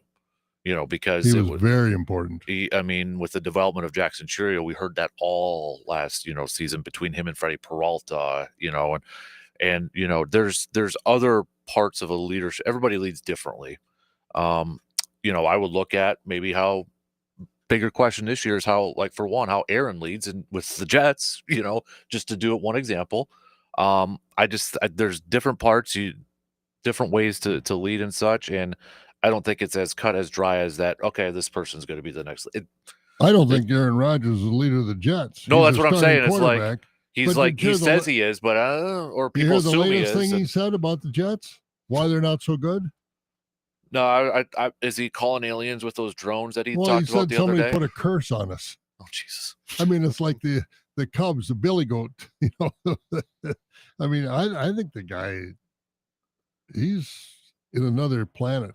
Well, he's apparently trying to call aliens. That's what he said on Pat McAfee the other day. So I don't know if he actually did that or not with the whole drone thing in New Jersey. I think this Jets owner has had his fill of Aaron Rodgers, and I think Aaron Rodgers is out of football next year. I do too. I don't think the Jets want him back, and I think at this point in time, I don't know if anybody wants to take on a guy like that. Well, okay, because he'll come in there as thinking he's the leader, and anybody that picks him up is going to pick him up only as a stopgap. So let me give you a scenario. Say you're Titans. I don't know, some team. You want a quarterback for 1 year next year. Sam Darnold or Aaron Rodgers? Oh, I'm taking Sam Darnold. Now, I think Aaron Rodgers causes more conflict and just confusion among the team. Who's going to catch the ball? You got good receivers, but will Aaron Rodgers throw to him? There's just too much with Aaron Rodgers. he's just on his way out, I think, as far as most owners and coaches are concerned. He kind of dug his own grave in this one too, but it's like kind of not fully because this was all his decisions and that. But like Devontae, dude had a good thing going, and it just hitched his wagon to air, and boy, man. Well, all these guys that he took over there with him, Allen's probably happy because he got paid and he's not really, performing at that level. Allen Lazard, but it's all these guys that went over there with Rodgers at his request. I'm surprised Bakhtiari isn't over there. I think it tells you how people feel about his knee, though. Well, yeah, absolutely. But with Rodgers saying we need a left tackle, well, he's got a they probably could have. Knee, and okay, we're bringing him in because Aaron wants him. Well, you pay him all that money, and he can't do the job anymore. So, but I think Aaron Rodgers is probably persona non grata as far as most locker rooms are concerned. I got one more receiver defer. If it goes a little long, we'll carry it into the next hour. Receiver defer. Dan Campbell's aggressiveness and his decision-making will cost him a Super Bowl. I was going to write that one down. I agree 100% because going against the Packers defensive line is one thing. But if you do that against some of these other teams that you're going to meet in the playoffs, even the Vikings, you get to Kansas City, Baltimore, I think it's going to come back to bite him. I think he's a little bit too aggressive. I think he's trying to live up to his reputation, so to speak. And, I think he's going to make a crucial error. Do you think he'll make those same decisions in the playoffs? That's the main question now, isn't it? Oh, it is. It is. And I would be surprised if he didn't. Then people will say, oh, all of a sudden he's a coward. Well, he's done it. I congratulate him because he's made it successful. But I think the longer he goes, the more and more to the cliff he gets. And playoffs, he might go over the cliff. Kind of like an addiction a little bit, right? Yeah, I think that's a good way to put it. He's addicted to doing it.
Third and final hour kicks off right now. Coming up at the bottom of the hour, we'll do some outdoor tidbits with Mr. Boakes. So if you got any questions for our DNR warden, let us know. Hit us up on the texting line 715-830-1912. Been ice fishing yet? Boy, the ice has got to be getting awful nice now. Definitely got to be getting nice. I mean, there was 2 weeks ago I saw people already putting shanties and stuff up there. I know. So. I thought, oh my goodness. Well, there was one video that was like trending. Somebody drove their vehicle out there, and rightfully so, it cracked through. Oh yeah. I mean, come on, people. I know. So I'm getting a little. I think ice fishing in Wisconsin, it doesn't get the attention of the deer hunt because the deer hunt is 9 days. But I think ice fishing is more of a religion, quote unquote, than deer hunting.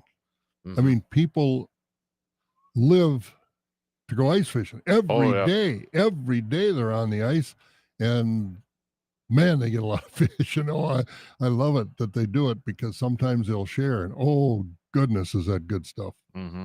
Yep.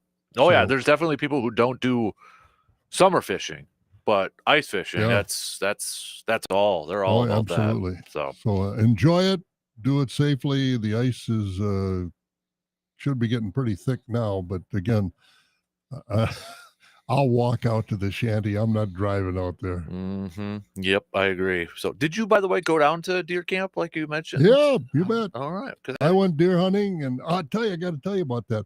Friday night, I got down there Friday, took a nice drive down. It's west of Richland Center, so it was down that way in the southwestern part of the state.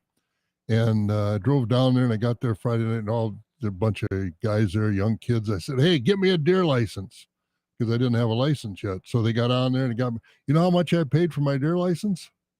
How much? $5. Because they had a welcome back. I hadn't had a license in 10 years. That's right. So I got a welcome back rate. Then I got an old timers rate. I got a break for old timers. So I paid $5 for my deer license. I forgot they do that. And then I went out into the woods, and I sat there, and deer were running by me, and I was looking at them, and saw one buck, and it was questionable shooter. But then I'm thinking, I'm going to London on Tuesday. The last thing I want to do is deal with a deer. So I went and had a ball, because opening weekend was wonderful weather-wise. Mm-hmm. And so I had a ball. I had a stand I could sit in, you know, climb a ladder and sit in the stand, or else I love to sit in the height in a windfall, you know, where the trees come down together and sit there. I just think that's the greatest place to sit, not in one of those artificial deer stands, as nice as they are when you can put a heater and everything else in them. But I love to sit there and have the wind blocked by the trees that are behind me. And but I enjoy it. I'm going again next year. I'd love to get back into it. So but I had a lot of fun, and man, for $5, you can't have more fun for $5 than that. No kidding. Yeah. Wow. It was great. And I saw a bunch of deer, and so it was a good time. I enjoyed it. That's awesome. Yeah, you're right. Some of those stands, I mean, every year when I'm logging on and I see some, I mean, there's some that have TVs in there, and I'm like, what are we doing? You know, part of me is a little jealous, but then it's like, oh boy. Yeah, they said, go up here, get on there, go across the cornfield, up in the woods, go up high. And it was in a beautiful spot. It had a draw right in front of me where they, you know, low spot where they go through there. And I got in there. I had a chair. It was a comfortable, like a office chair, and I'm sitting there, and I look down, and there's a heater. I said, well, turn that on. There's a heater. And I'm thinking, this isn't deer hunting. But you know, when it's morning like this morning, which we've had over deer hunting, it would feel pretty good. But the opening weekend this year was wonderful. So I didn't even wear gloves hardly, but no, it was fun to be back out in the woods, and can't have a better time for $5 than that. Not at all. That's awesome. That's awesome. So, how'd you do? Did you get one? Gosh, no. You didn't, huh? The only positive was that Hudson sat with me for one day. Yeah. He got up at 4:00, Good suited up, and sat out there. He took his BB gun, Good for him. Shot at some squirrels and such. So, yeah. Boy, I'll tell you, the squirrel population is big here. And I mean, I was sitting there when I was sitting out in the windfall. And, you know, you sit there quiet, and all of a sudden you hear a noise. Yeah. You hear a noise, and it's getting closer. It's getting closer. And then that's 2 or 3 squirrels running around the leaves and everything else. But then I started laughing. It was but it was fun. It's great outdoors in Wisconsin. Mm-hmm. Yep, absolutely. So, all right, Packers returned to practice yesterday, and looks like they're getting a lot healthier. Jair Alexander was a full participant in practice yesterday. I would have to imagine that bodes well for him to be playing against Seattle and DK Metcalf and those receivers. Romeo Dobbs, also a full participant, although still in concussion program, but I got to imagine he's going to be cleared over there too. Watson, I agree with you yesterday. Oh, yeah. Oh, with which receiver? The other, okay, Watson over Dobbs. Yep. All right, I do too. And I'm not so much, well, talent is part of it. I think you said it very well that Watson brings unique qualities to a wide receiver, but also I'm not sure what's going on in Dobbs's helmet. Mm-hmm. You know, he's already been suspended. I don't know how trustworthy he is that way. Mm-hmm. The only player to not practice was rookie safety Javon Bullard, who is dealing with an ankle injury. So, knock on wood, we're entering week 15 and pretty darn healthy at this point in time. Pretty darn healthy. Week 15 already. Wow. The final quarter of the regular season begins tonight, actually. And tonight's game does affect the Packers because the Packers can clinch a playoff spot this weekend. They got to win. Atlanta has to either lose or tie their game. And tonight's game has to end in a tie. Oh, yeah. Well, good. 49ers and Rams has to end in a tie. But the bigger picture is that's how close Green Bay is to clinching a playoff spot right now. So that ought to be an interesting game, 49ers and Rams, because they both had up and down seasons. And I don't know how healthy San Francisco is going to be coming into this game, but the Rams have come on. They've got their wide receivers, Pakua and Cooper Kupp, healthy again.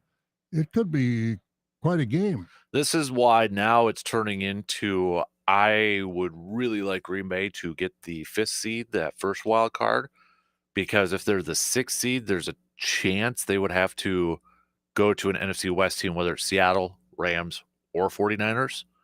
And I don't care that they beat the Rams earlier or the 49ers, and we'll see about Seattle. Something about those teams still worry me, especially San Francisco. Well, the Rams offense. The Rams right now, because we all know Matt Stafford has had a wonderful career against the Packers when he was with the Lions. He's put up some tremendous numbers. And as I said earlier, this front seven of the Packers doesn't worry a quarterback. He's not taking his eyes down the field, back in front of him to see where the rush is, because he's not worried about the rush. So these guys do bother me. Stafford bothers me more than Purdy, because I think Stafford is a much better quarterback, obviously. So, and he's had success against the Packers. He knows the Packers. So, yeah, I don't want him to see him play in the Rams. So that's why now it's like, I'd rather play like maybe Atlanta or Tampa or something like that when it gets to the postseason here. So, but what do you want to see entering this final quarter for the Packers? What's the biggest thing outside of wins, obviously, that you want to see from Green Bay that, you know, you're feeling good once if they get to the postseason about their chances maybe winning a couple games and making a run? 7, 52, 90, and 97 all have to play better. 90, 97. Yep. They've all got to make an impression on the other team's quarterback. Quay Walker has to make an impression on the other team's running backs. I mean, they've got to be better. Those four guys. To be fair, he has played better the last couple of weeks. He has played really, really well the last couple of weeks. He's played better, but to me, he's still not he's not a difference maker, and he's not a consistent difference maker. Because from that position, he has to be a difference maker, because it's not like as soon as the ball snapped, he's in contact with a defense. He's with the offense. He's got that split second or even a full second to see what's going on to make a difference, and he's not doing that. Hopefully he's getting better at it. But to me, those four guys have to make a difference going the rest of the season. They've got to put pressure on, and I hope they can. I just feel that's going to be the success of this team. They talk about Packers to the Super Bowl. They got no chance unless this front seven gets better. For me, it is, health would be for everybody over there, but Well, that's a given. I think you got to talk about the performance, because I think if those front seven guys led by those four, it'll make the job so much easier for Jair Alexander and the rest of them. I think Jair, I we were talking about this a little bit earlier, and I agree with this part. With no Jair, I think the defense and Jeff Hafley is not able to do exactly what he wants to do in coverage stuff, because you're seeing more zone than what he originally talked about. What he likes man on man, he likes playing a little press in that. And without having Jair there, you're seeing them now play more zone in teams attacking that. And in an instance too, you're seeing Green Bay offense knowing that too. So they're trying to, these 7-minute drives, really focusing on the run and keeping their opposing offenses on the sideline as much as they can. I honestly feel like if Jair is healthy and in that defense, Hafley can do a little bit more in what he wants to do in terms of aggressive coverage. I agree with you 100%, because, as I said, when a quarterback does not have to look at the defensive line and the defensive backfield is in a zone, all of a sudden he sees where the zone players are, where his receivers are, and he doesn't have to take his eye off the receiver, and he can throw that ball to that hole.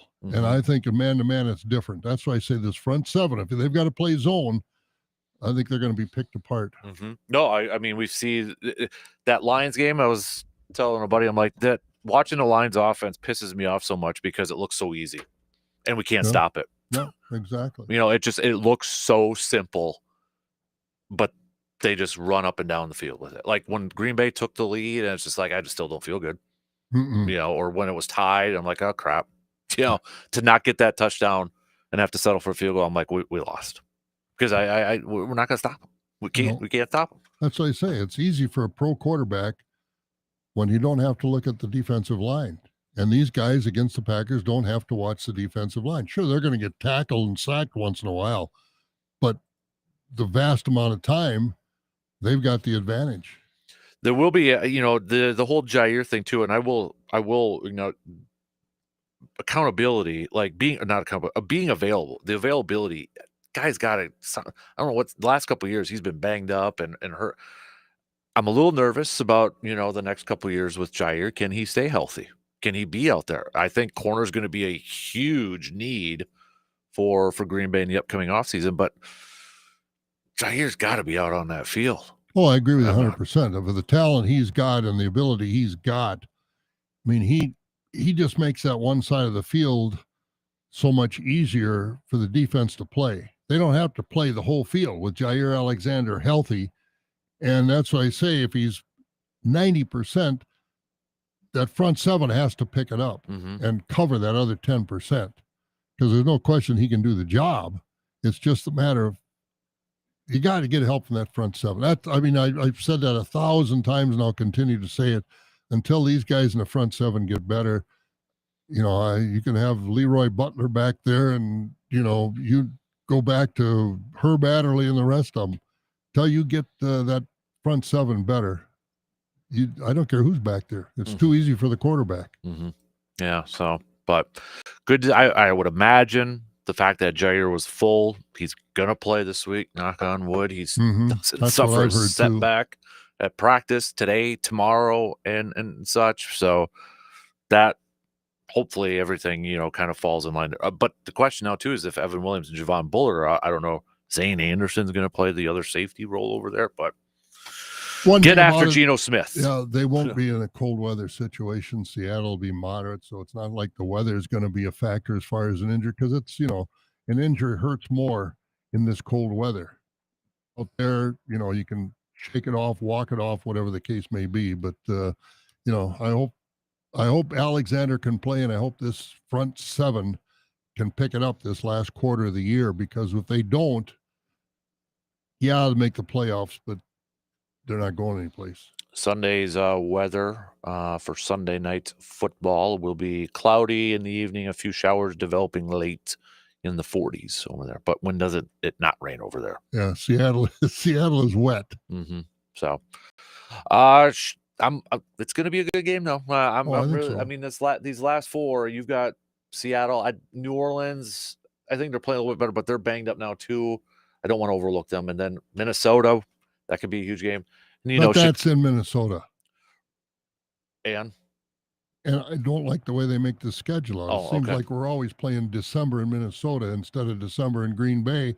That's to their advantage. They're getting Vikings are getting 2 warm weather games because they're coming here in September or early October. And, I don't like it. And then, Chicago's going to want nothing more than to play spoilers at Lambeau. So yeah, they sure are. Be interesting. I'm a little nervous. I feel like we're going to get to the postseason, but I feel like we're going to get to the postseason. And I think bare minimum they need 2 wins in these final 4. Oh, I agree with you. To get to 11 wins. And I just, like I said, is it all for naught if that, well, I don't want to say it anymore because I've said it 1,000 times already, what I think they need to do to get better to accomplish what we would all like to see them accomplish, and that's go to the Super Bowl. This is kind of a playoff game for both of these teams on Sunday night, too, because we know Green Bay is close to clinching a spot. They don't want to fall too far behind, but you look at Seattle, too, and their upcoming schedule. I mean, they're leading their division with 8-5, but they've got Green Bay. Then they've got Minnesota next week. Then they that's probably in Minnesota, isn't it? Nope, it's in Seattle. It's in Seattle, yep. Okay. Then they go to Chicago, but then they wrap up the season with the Rams. So, I mean, they're looking at this like, too, I would imagine this is kind of playoffs for them. Can't lose too many of these games with the Rams, kind of catching some steam right now. And for Green Bay, if you want to catch, let's say, Minnesota for the 5th spot, well, Minnesota's hosting the Bears on Monday Night Football. Then they go to Seattle. Then it's the Packers game. And then Minnesota goes to the Lions. But then all indoor warm weather games. Yep. And then that Lions one, we'll see where the Lions are at position-wise. They may not play some of their guys.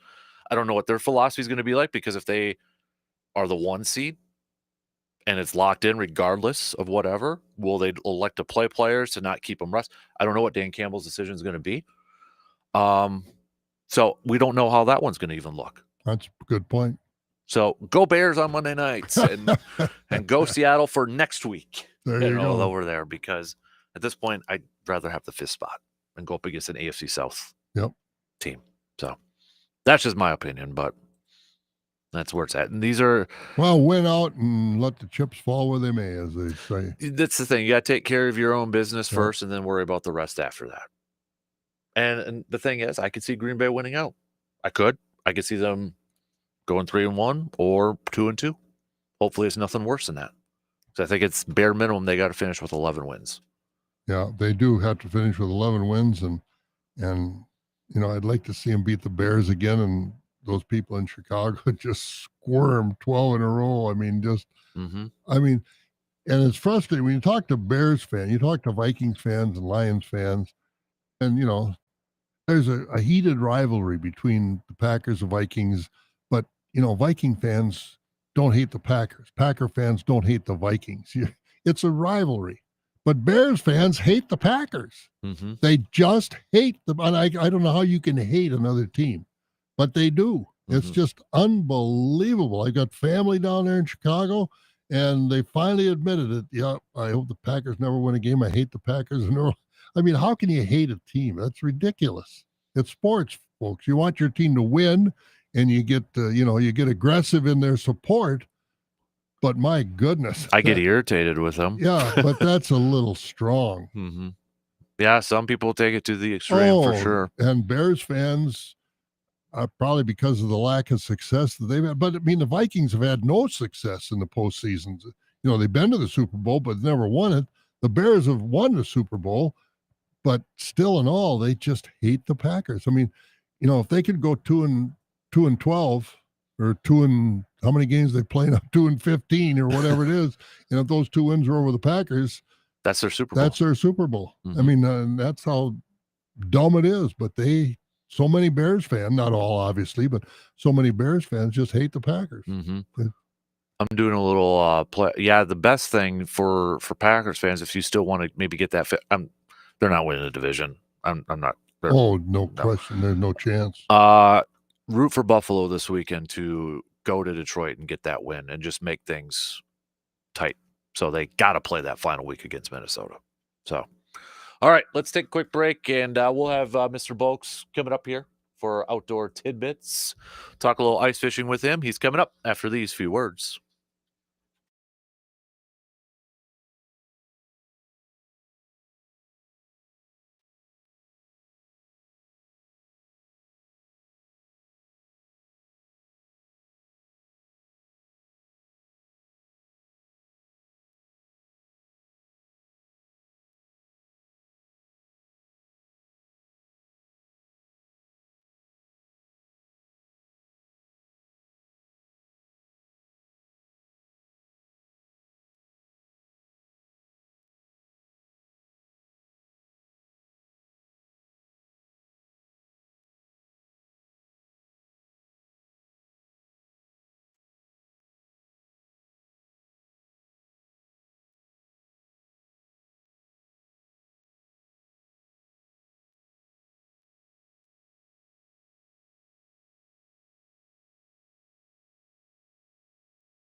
And that's why we did something about it. We aren't just Army National Guard soldiers. We are normal people just like you. And together, we can make a difference. Take on your legacy. Visit NationalGuard.com to find out more. Sponsored by the Wisconsin Army National Guard, aired by the Wisconsin Broadcasters Association and this station. A new era of chicken is here to stay, and it's not your parents' poultry. The Cantina Chicken menu from Taco Bell is slow roasted and perfectly seasoned. Take it tacoed up in a crispy white corn tortilla with cheese inside and out, or wrapped in a burrito with fresh purple cabbage and freshly prepared pico de gallo. However you like it, you'll never chicken the same way again.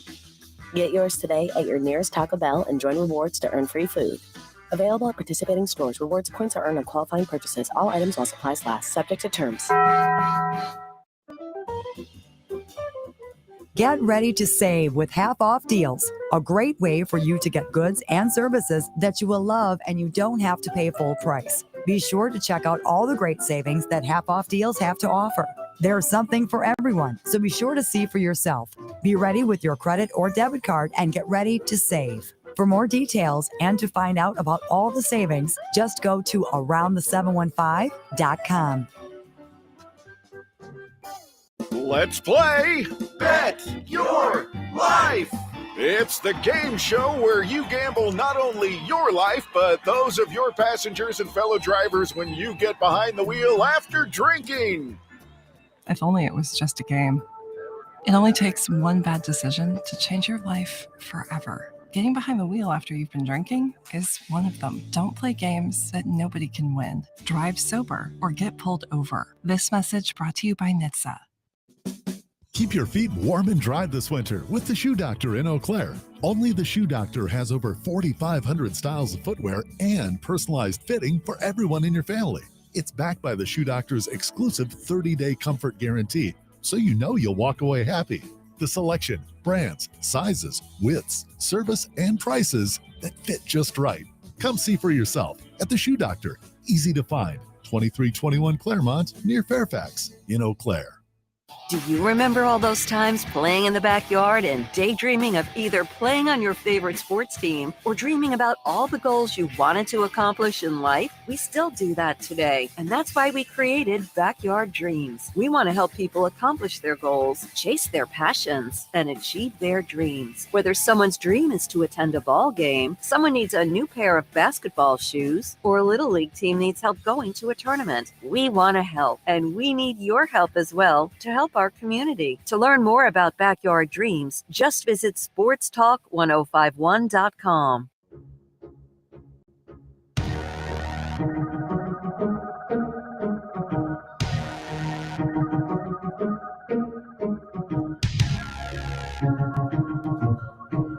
Ice has to be forming pretty well out there with these cold temperatures, so it's perfect time to catch up with Mr.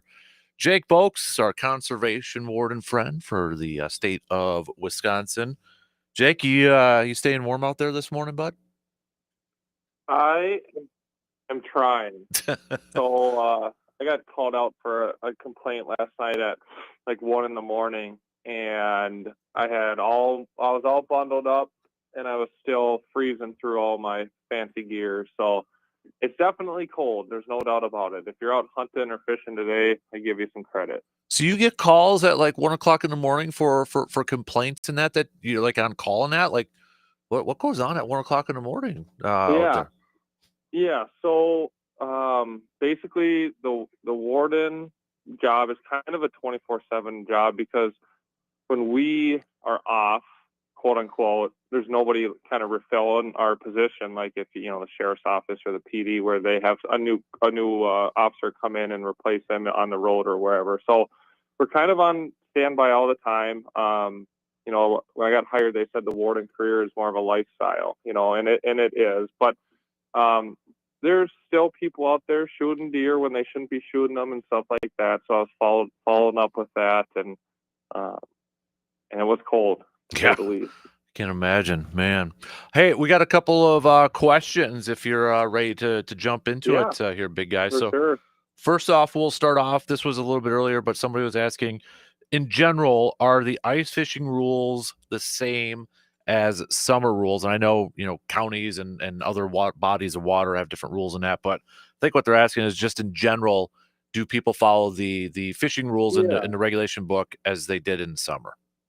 Yeah, and like the short answer, in general, yes, they're pretty similar, but there's always exceptions. There's always different seasons, different start dates, end dates for different species, and whatnot. But things that are similar is that you have to have a fishing license.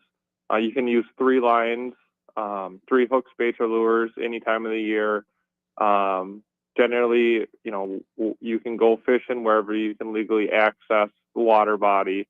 The keep your feet wet rule does apply, but you gotta be on the ice per se. So like if the ice runs out, like while you're walking up a river, then you can't really go any further without potentially trespassing and stuff like that. So a lot of the stuff is the same. Obviously, there's differences, like you mentioned, across the state with like length restrictions or the amount of fish you can keep and such. So like I say every week, just really make sure you read those regulations, double check, because stuff changes every year. And if you're on a new lake, or you're on a lake where you really haven't, like you assume that it's 25 perch or 25 bluegill, it probably won't hurt just to double check the regulations and make sure there wasn't something that's changed. Jake, you mentioned going so far up the water. I guess I want to get this clarified in my mind. Does a landowner own the water, or does a landowner own the land up to the water, and we can still walk the streams because the state owns the water? How does this work? Well, everywhere is a little bit different. Generally, the bed of a lot of rivers and lakes are kind of part of the public trust doctrine. So you can go in there and trap, by putting like stakes in the ground, or you can go walking and fish or duck hunt by walking on the bed of the water. But, in different area where there's flowages, where, people own land and then it was flooded, different land sales from long time ago. There are places where some landowners own the bed of the river or the lake for a certain amount of time.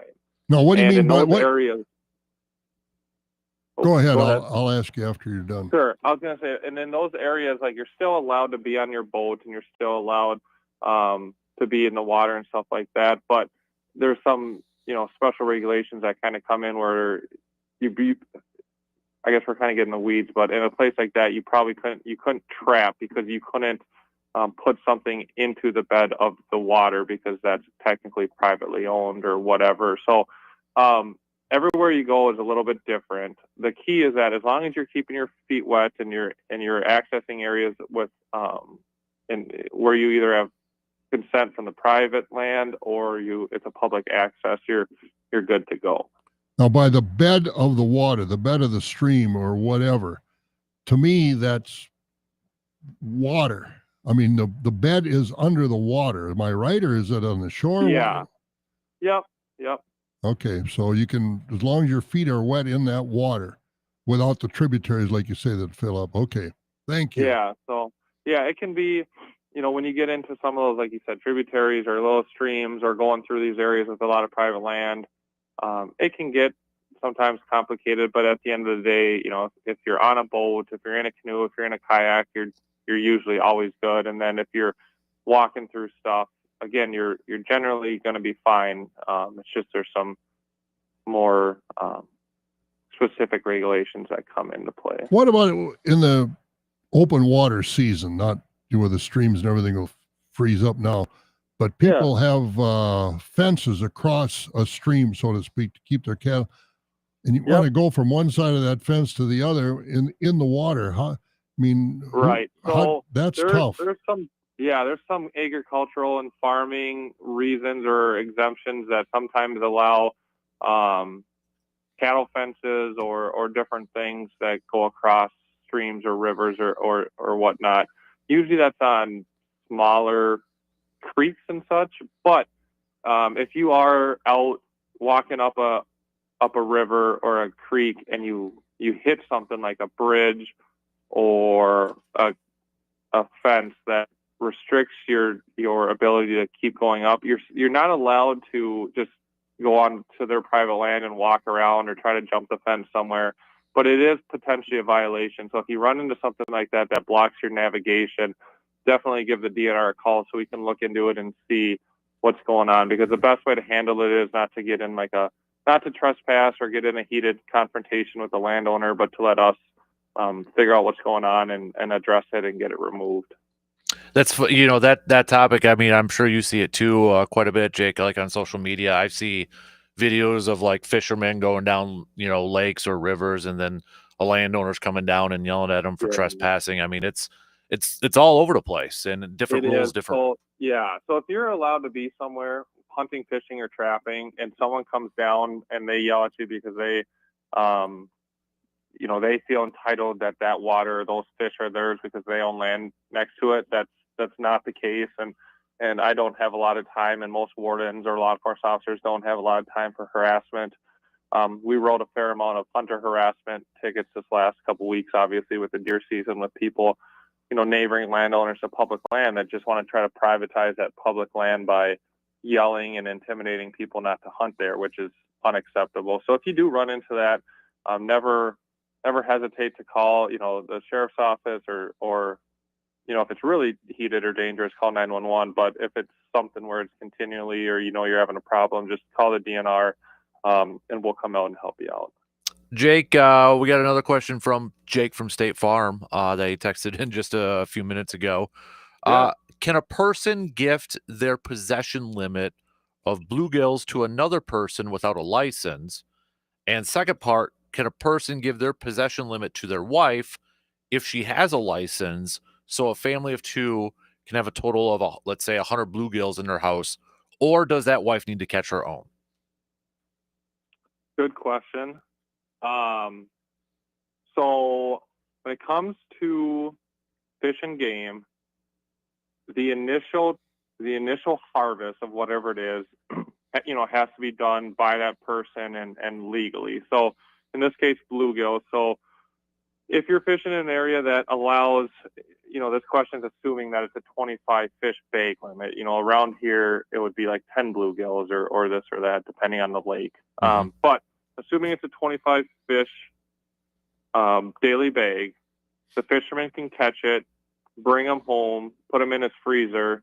And then once they are filleted, well, they don't have to be filleted, but once they're in their possession away from the lake, then those fish, as long as they're legally caught and they're within the limits, then they can legally gift it to a wife or a family member or even a friend, and that person doesn't have to have a license. So you can gift your daily bag, or if you have 50 fish, your possession limit in your freezer, and you want to gift it away because you want to go and catch more bluegill, you can. You can give it to anyone at any time without a license. Yeah, I'll give them my address. Right. So, and there's plenty of people that, just can't fish, and so can't fish for different reasons or don't have time. So, gifting fish, gifting deer and stuff we all do it, and it's a really nice thing to do. The big thing that I like to remind people is that, if we're going to harvest or take animals from the wild, we need to utilize them. A lot of times we see these giant overbag cases, or we go in people's freezers and they got hundreds and hundreds and thousands of fish because they catch them and catch them and catch them and catch them, and they don't gift them away and they don't eat them, and they just have 2, 3, 4-year-old freeze-dried fish that goes, that ends up getting thrown away or something. So if you're going to catch fish and you're not going to eat them, know where you're going to gift them to or donate them to before you are catching and keeping them all. But yeah, you can legally gift any fish to anyone without a fishing license. You just need to make sure that you don't give them over their possession either. So, you don't want to give your wife, 200 bluegill and then she's in violation. So just to kind of follow up, Jake, so put me, for example, if I go out, I catch 25 fish, I go to Bob's house and drop it off. That's my daily limit. Since I dropped it off and gifted it, can I go back out immediately and catch more, or do I got to wait for the next day? Yeah, wait for the next day. Okay. So once you drop them off in Bob and go home, you're done fishing for that species for that day. That's your daily bag. No matter what you do with those fish, you're entitled to 25 a day. And whatever you do with them, it's fine, but you're done fishing for that species that day. Basically what it does is that when you go home, then you still have 0 in your possession, so you can keep going out and fishing. Mm-hmm. Don't worry, Bob. You don't have to worry about that because I can't catch fish, so it doesn't matter. So. My little neighbor guy does that. He tells his dad when they're fishing, his dad says, "We got to go," and he'll look at his dad and say, "We got enough for Bob yet?" And they'll bring me over 10 or 12 fillets, and oh golly, it's good. Oh, that's awesome. Good for them. You're a lucky man. I'll tell you what, if you've never sat there by yourself and had to cut up 25 or sit with someone else and cut up 50, 60, how many ever fish, it gets to be a tedious process. So I know a lot of guys and gals, they'll go and get their nice 10 panfish, and that's what they're going to be eating or keeping because that's a solid meal or two for people. Oh, it's real solid. Nothing better. Mm-hmm. Just another follow-up to that question, Jake, if you don't mind. Yeah. How old does your kids need to be to increase your household possession limits? Good question. So you can gift. So I have 2 kids at my house. I can gift my kids the fish that I bring home. So hypothetically, let's just say it'll stick with 25. So if the panfish bag limit was 25, I could gift, 25, or I could gift 50 technically to each one of my kids and my wife and, and me, and have 200 fish in my house, but only me have the fishing license. So it's a lot of fish, and that, I don't mean to downplay it or sound like, be too Mr. Negative on it, but when you start, packing fish away, I just see more than, unless you're having fish fries or you eat it a lot, I see too much fish get wasted, and I don't want to see that. But yeah, you don't have to have a certain age or anything like that. You can gift it to them at any age. Interesting. I did not know that part either. So. No, I've been interested listening to this. Yeah. Yeah, and then kind of on that too, just on the kid thing. So kids need fishing licenses at 16, and something I've noticed in the last couple of years is, say you turn 16 in the beginning of June, a lot of people and parents have been just basically waiting till the next year when the kid turns 17 to buy a license because they were 16 or they were 15 when the fishing season started and stuff like that. But for a fishing license in Wisconsin, it's anyone after the age of 16. So on your 16th birthday, you have to go out and buy it, no matter what time of year it was. And it's only $7 when you're 16 and 17 years old. Mm-hmm. Bob, tell Jake about your hunting license that you just bought. So. Yeah, I went deer hunting, Jake, for the first time in many, many years. Nice. And I got Friday night. I went down to deer camp down west of Richland Center, and there's 15, 20 people there, some young gals and everything. I said to one of the young guys down, I said, "Hey, give me a deer hunting license." Okay, so they got on their phone and they did it.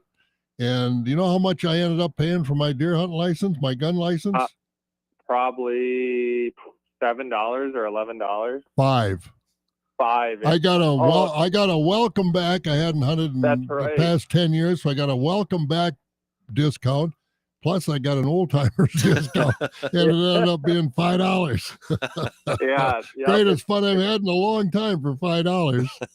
I know, it's pretty crazy. If you say you went and bought a small game license or you probably had a fishing license, but any license, if you've never bought it, is $5 for a resident, or if you haven't bought it within 10 years, it's like $5. They basically give you the new buyer's fee again. So yeah, it was great. Yeah, so I mean that's pretty cheap for anyone listening that doesn't hunt. I mean, $5 for a bunch of deer meat is pretty cheap these days. Absolutely. Just the fun, even without the deer meat. Oh my gosh. Yeah, I know. Yep. Well, that's good. That's good that you got one and went out. You bet. He's going to go again next year too, he said. So there we go. We can go out today. Well, maybe not. That's right. Is there an antlerless is going on? Antlerless season, yeah, antlerless season. With the rifles? Yep. So today, I guess this is a good thing to hit. So the antlerless season starts today. It's a statewide season, which means that even if you're bow hunting, it's still the antlerless season, which means you cannot shoot a buck today. So for the next 4 days, Thursday, Friday, Saturday, Sunday, there shouldn't be any bucks shot in the state of Wisconsin. Bow or rifle? You can use a rifle. You can basically use anything. Rifle, muzzleloader, both, archery equipment, whatever, that's legal to use. You can hunt this or use it. And it is a gun deer season still. So everyone on the landscape still has to be wearing blaze orange. But you can't get a buck with a bow. It's got to be a doe. Nope. Okay, or antlerless. Yep. It's got to be antlerless. No matter what you're harvesting deer with this weekend, it's got to be a doe. Good nugget right there too. Absolutely. Good reminder for everybody heading out for and sure. It's going to be warming up. Unfortunately, there's usually a couple of people that harvest a buck and they don't know. There's some that obviously know and they try to get away with and get caught, but there's some that do it incidentally or accidentally, and you always feel bad for those guys. But it's again another real important reason to make sure to double check those regulations. Good note. Hey Jake, we appreciate it, man. Good stuff here this morning. Fun. Oh, hey, one more thing, Jake. I was looking if anybody's an ice fisherman coming up in the middle of January. I know in the summertime or the spring we have free fishing, but free ice fishing for a weekend, huh? Yeah, that should be coming up. I just can't remember if it's the first or second weekend. 18th and 19th of January. Nice. Yep. So it's usually So it'll be free fishing. So if you're not into fishing generally, or it's hard to afford a license, it's a great weekend to go out. All those regulations still apply, like size limits and bag limits and such, but you don't have to have a license. Absolutely not. Go out there and find some guys that are out there already and have them dig holes for you. Exactly. Yeah, I see a lot of people running big tip-up lines and different stuff like that during that week, and it can be a fun weekend. Jake, stay warm, buddy. We appreciate the time this morning. You guys too. A lot of good stuff here. A lot of good questions. Thanks. We'll catch up with you again soon. Okay. Sounds good. Talk to you guys later. You got it. There you go, Jake Boakes. Good questions here today. I learned a lot sitting there listening today. I this 4 days of doe season or antlerless season, and Hmm. don't shoot a buck, no matter rifle, bow, whatever the case may be. Shoot Yep. shoot the antlerless deer. Yep, exactly. I learned about the family one limits there too. Yeah, So I was like, interested in that too. Yeah. So, if anybody wants me to be part of their family and wants to put 50 fish in my freezer, feel free. There you go. Let's take a quick break and then we'll wrap things up here. We've got some picks and predicts. Will either one of us have the courage to pick a tie for tonight's game to help out the Packers? We'll tell you coming up in just a couple minutes.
Wrapping up the program with some picks and predicts. Picks and predicts are brought to you by the good friends over at the Elbow Room in Eau Claire. If you want to warm up with some beverages while watching some of these games because of the cold temperatures outside, head on over to the Elbow Room located right next to the Banbury Place.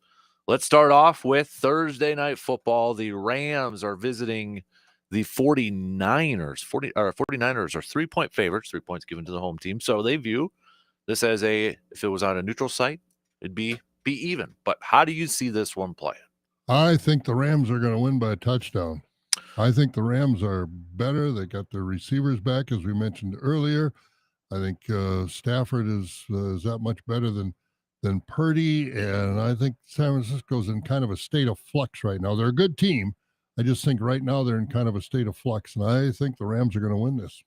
I know Garrett from the Elbow Room is a 49ers fan, and he's probably listening and saying you guys should be giving some love to my 49ers. But I'm going Rams tonight too. So yeah, the 49ers are a little beat up. They got some injuries, and they haven't been real fluid yet. I watched them play 2 or 3 games, 4 games, whatever, and it hasn't been the consistency of the 49ers right now. I think Shanahan is kind of frustrated on the sidelines at times, and I just think the Rams are in a better place right now. Let's do some NBA picks. We got 3 games tonight. Let's go Toronto at Miami. It's actually Jimmy Butler trade rumors going out there right now. A lot of them. Yeah. A lot of them. So is he playing? I haven't followed the NBA that much, but I think Miami will win this game if Butler's playing. If Bam Adebayo is playing. I think Miami's got a better team with Hero and some of those guys. You know, Jimmy Butler, you kind of wonder, is he one of those guys after a couple of years, few years, it just kind of wears out the welcome and they move on? Yeah, because I think he's in the Paul George category. Yeah, because he said the other day about the rumors, he actually likes it. I'm like, okay, it's one. Suns, Rockets, Warriors are on Butler's trade list apparently. So, but yeah, he's averaging 19 points and 5.4 rebounds and almost 5 assists this season. So, I don't know, but maybe then that means the Giannis to Miami Heat's stuff. And the thing is with Jimmy Butler, who wants him? Because right now he's kind of a vagabond. He just wants to go where it's convenient for him. He reminds me of Paul George because Paul George seemed to be the same way. He's from Los Angeles. He wanted to go to Los Angeles, play where he was born and raised and everything else. All of a sudden he's not satisfied. And Jimmy Butler, great players. I mean, I won't do anything against their skills, but I don't know how dependable he is as far as trying to come in and make your team that much better. Is he all about Jimmy Butler? Is he all about our team? And I think you want guys that want to be about team. Yeah. Let's do one more before I get to a college game here. Quick. Let's go Sacramento taking on the Pelicans. Sacramento. Yep. I kind of like Sacramento. I think they're good, and the Pelicans are inconsistent. Yeah. I'm going to go with the Kings tonight, too. Just one college basketball game, a little bit of a rivalry game here. Number 3, Iowa State visiting Iowa Hawkeyes. I don't know. I haven't followed Iowa State at all, and this isn't one of the better Iowa teams in the past few years. So, boy, this is just a complete guess for me, but I'll take Iowa. The Badgers don't play with good old Stephen Crowell, who's the equivalent of Braden Locke for the basketball team. He's a real hole, that guy in the middle for the Badgers. I don't know why Guard didn't recruit a big guy this year. Yeah, I'm gonna go with Iowa State tonight too. So yeah, Badgers, they got to get going here a little bit after starting off undefeated. Well, Crowell in the middle. Crowell in the middle gives you nothing. He just absolutely. He can't play defense. He can't play offense. He's not strong. I mean, we've seen against Michigan where those big guys from Michigan just really took him apart. Against Illinois, he wasn't a factor at all. I mean, you got to run a postless offense rather than have him in there. He just doesn't help. He's a Braden Locke of the basketball team is what it amounts to. No help. Yep, I agree. All right. We only got a few seconds left, so shot clock's going to cut us off here. Stay warm. If you're going out hunting, boy, I'll tell you that wind is nasty and it is cold. But if you're going out hunting, good for you. You're a lot tougher. You're a lot tougher than I am if you're going ice fishing, and especially anybody that's going ice fishing without a shack. Yeah. To keep out of that wind. Be careful. It's going to get better, but today is one of those days that can get you off guard in a hurry if you're not prepared for it. I agree. All right, DP and Adanettes, they're up next. Have yourself a fantastic rest of your Thursday. We'll be back at it tomorrow morning, just past 6. We'll talk to you then.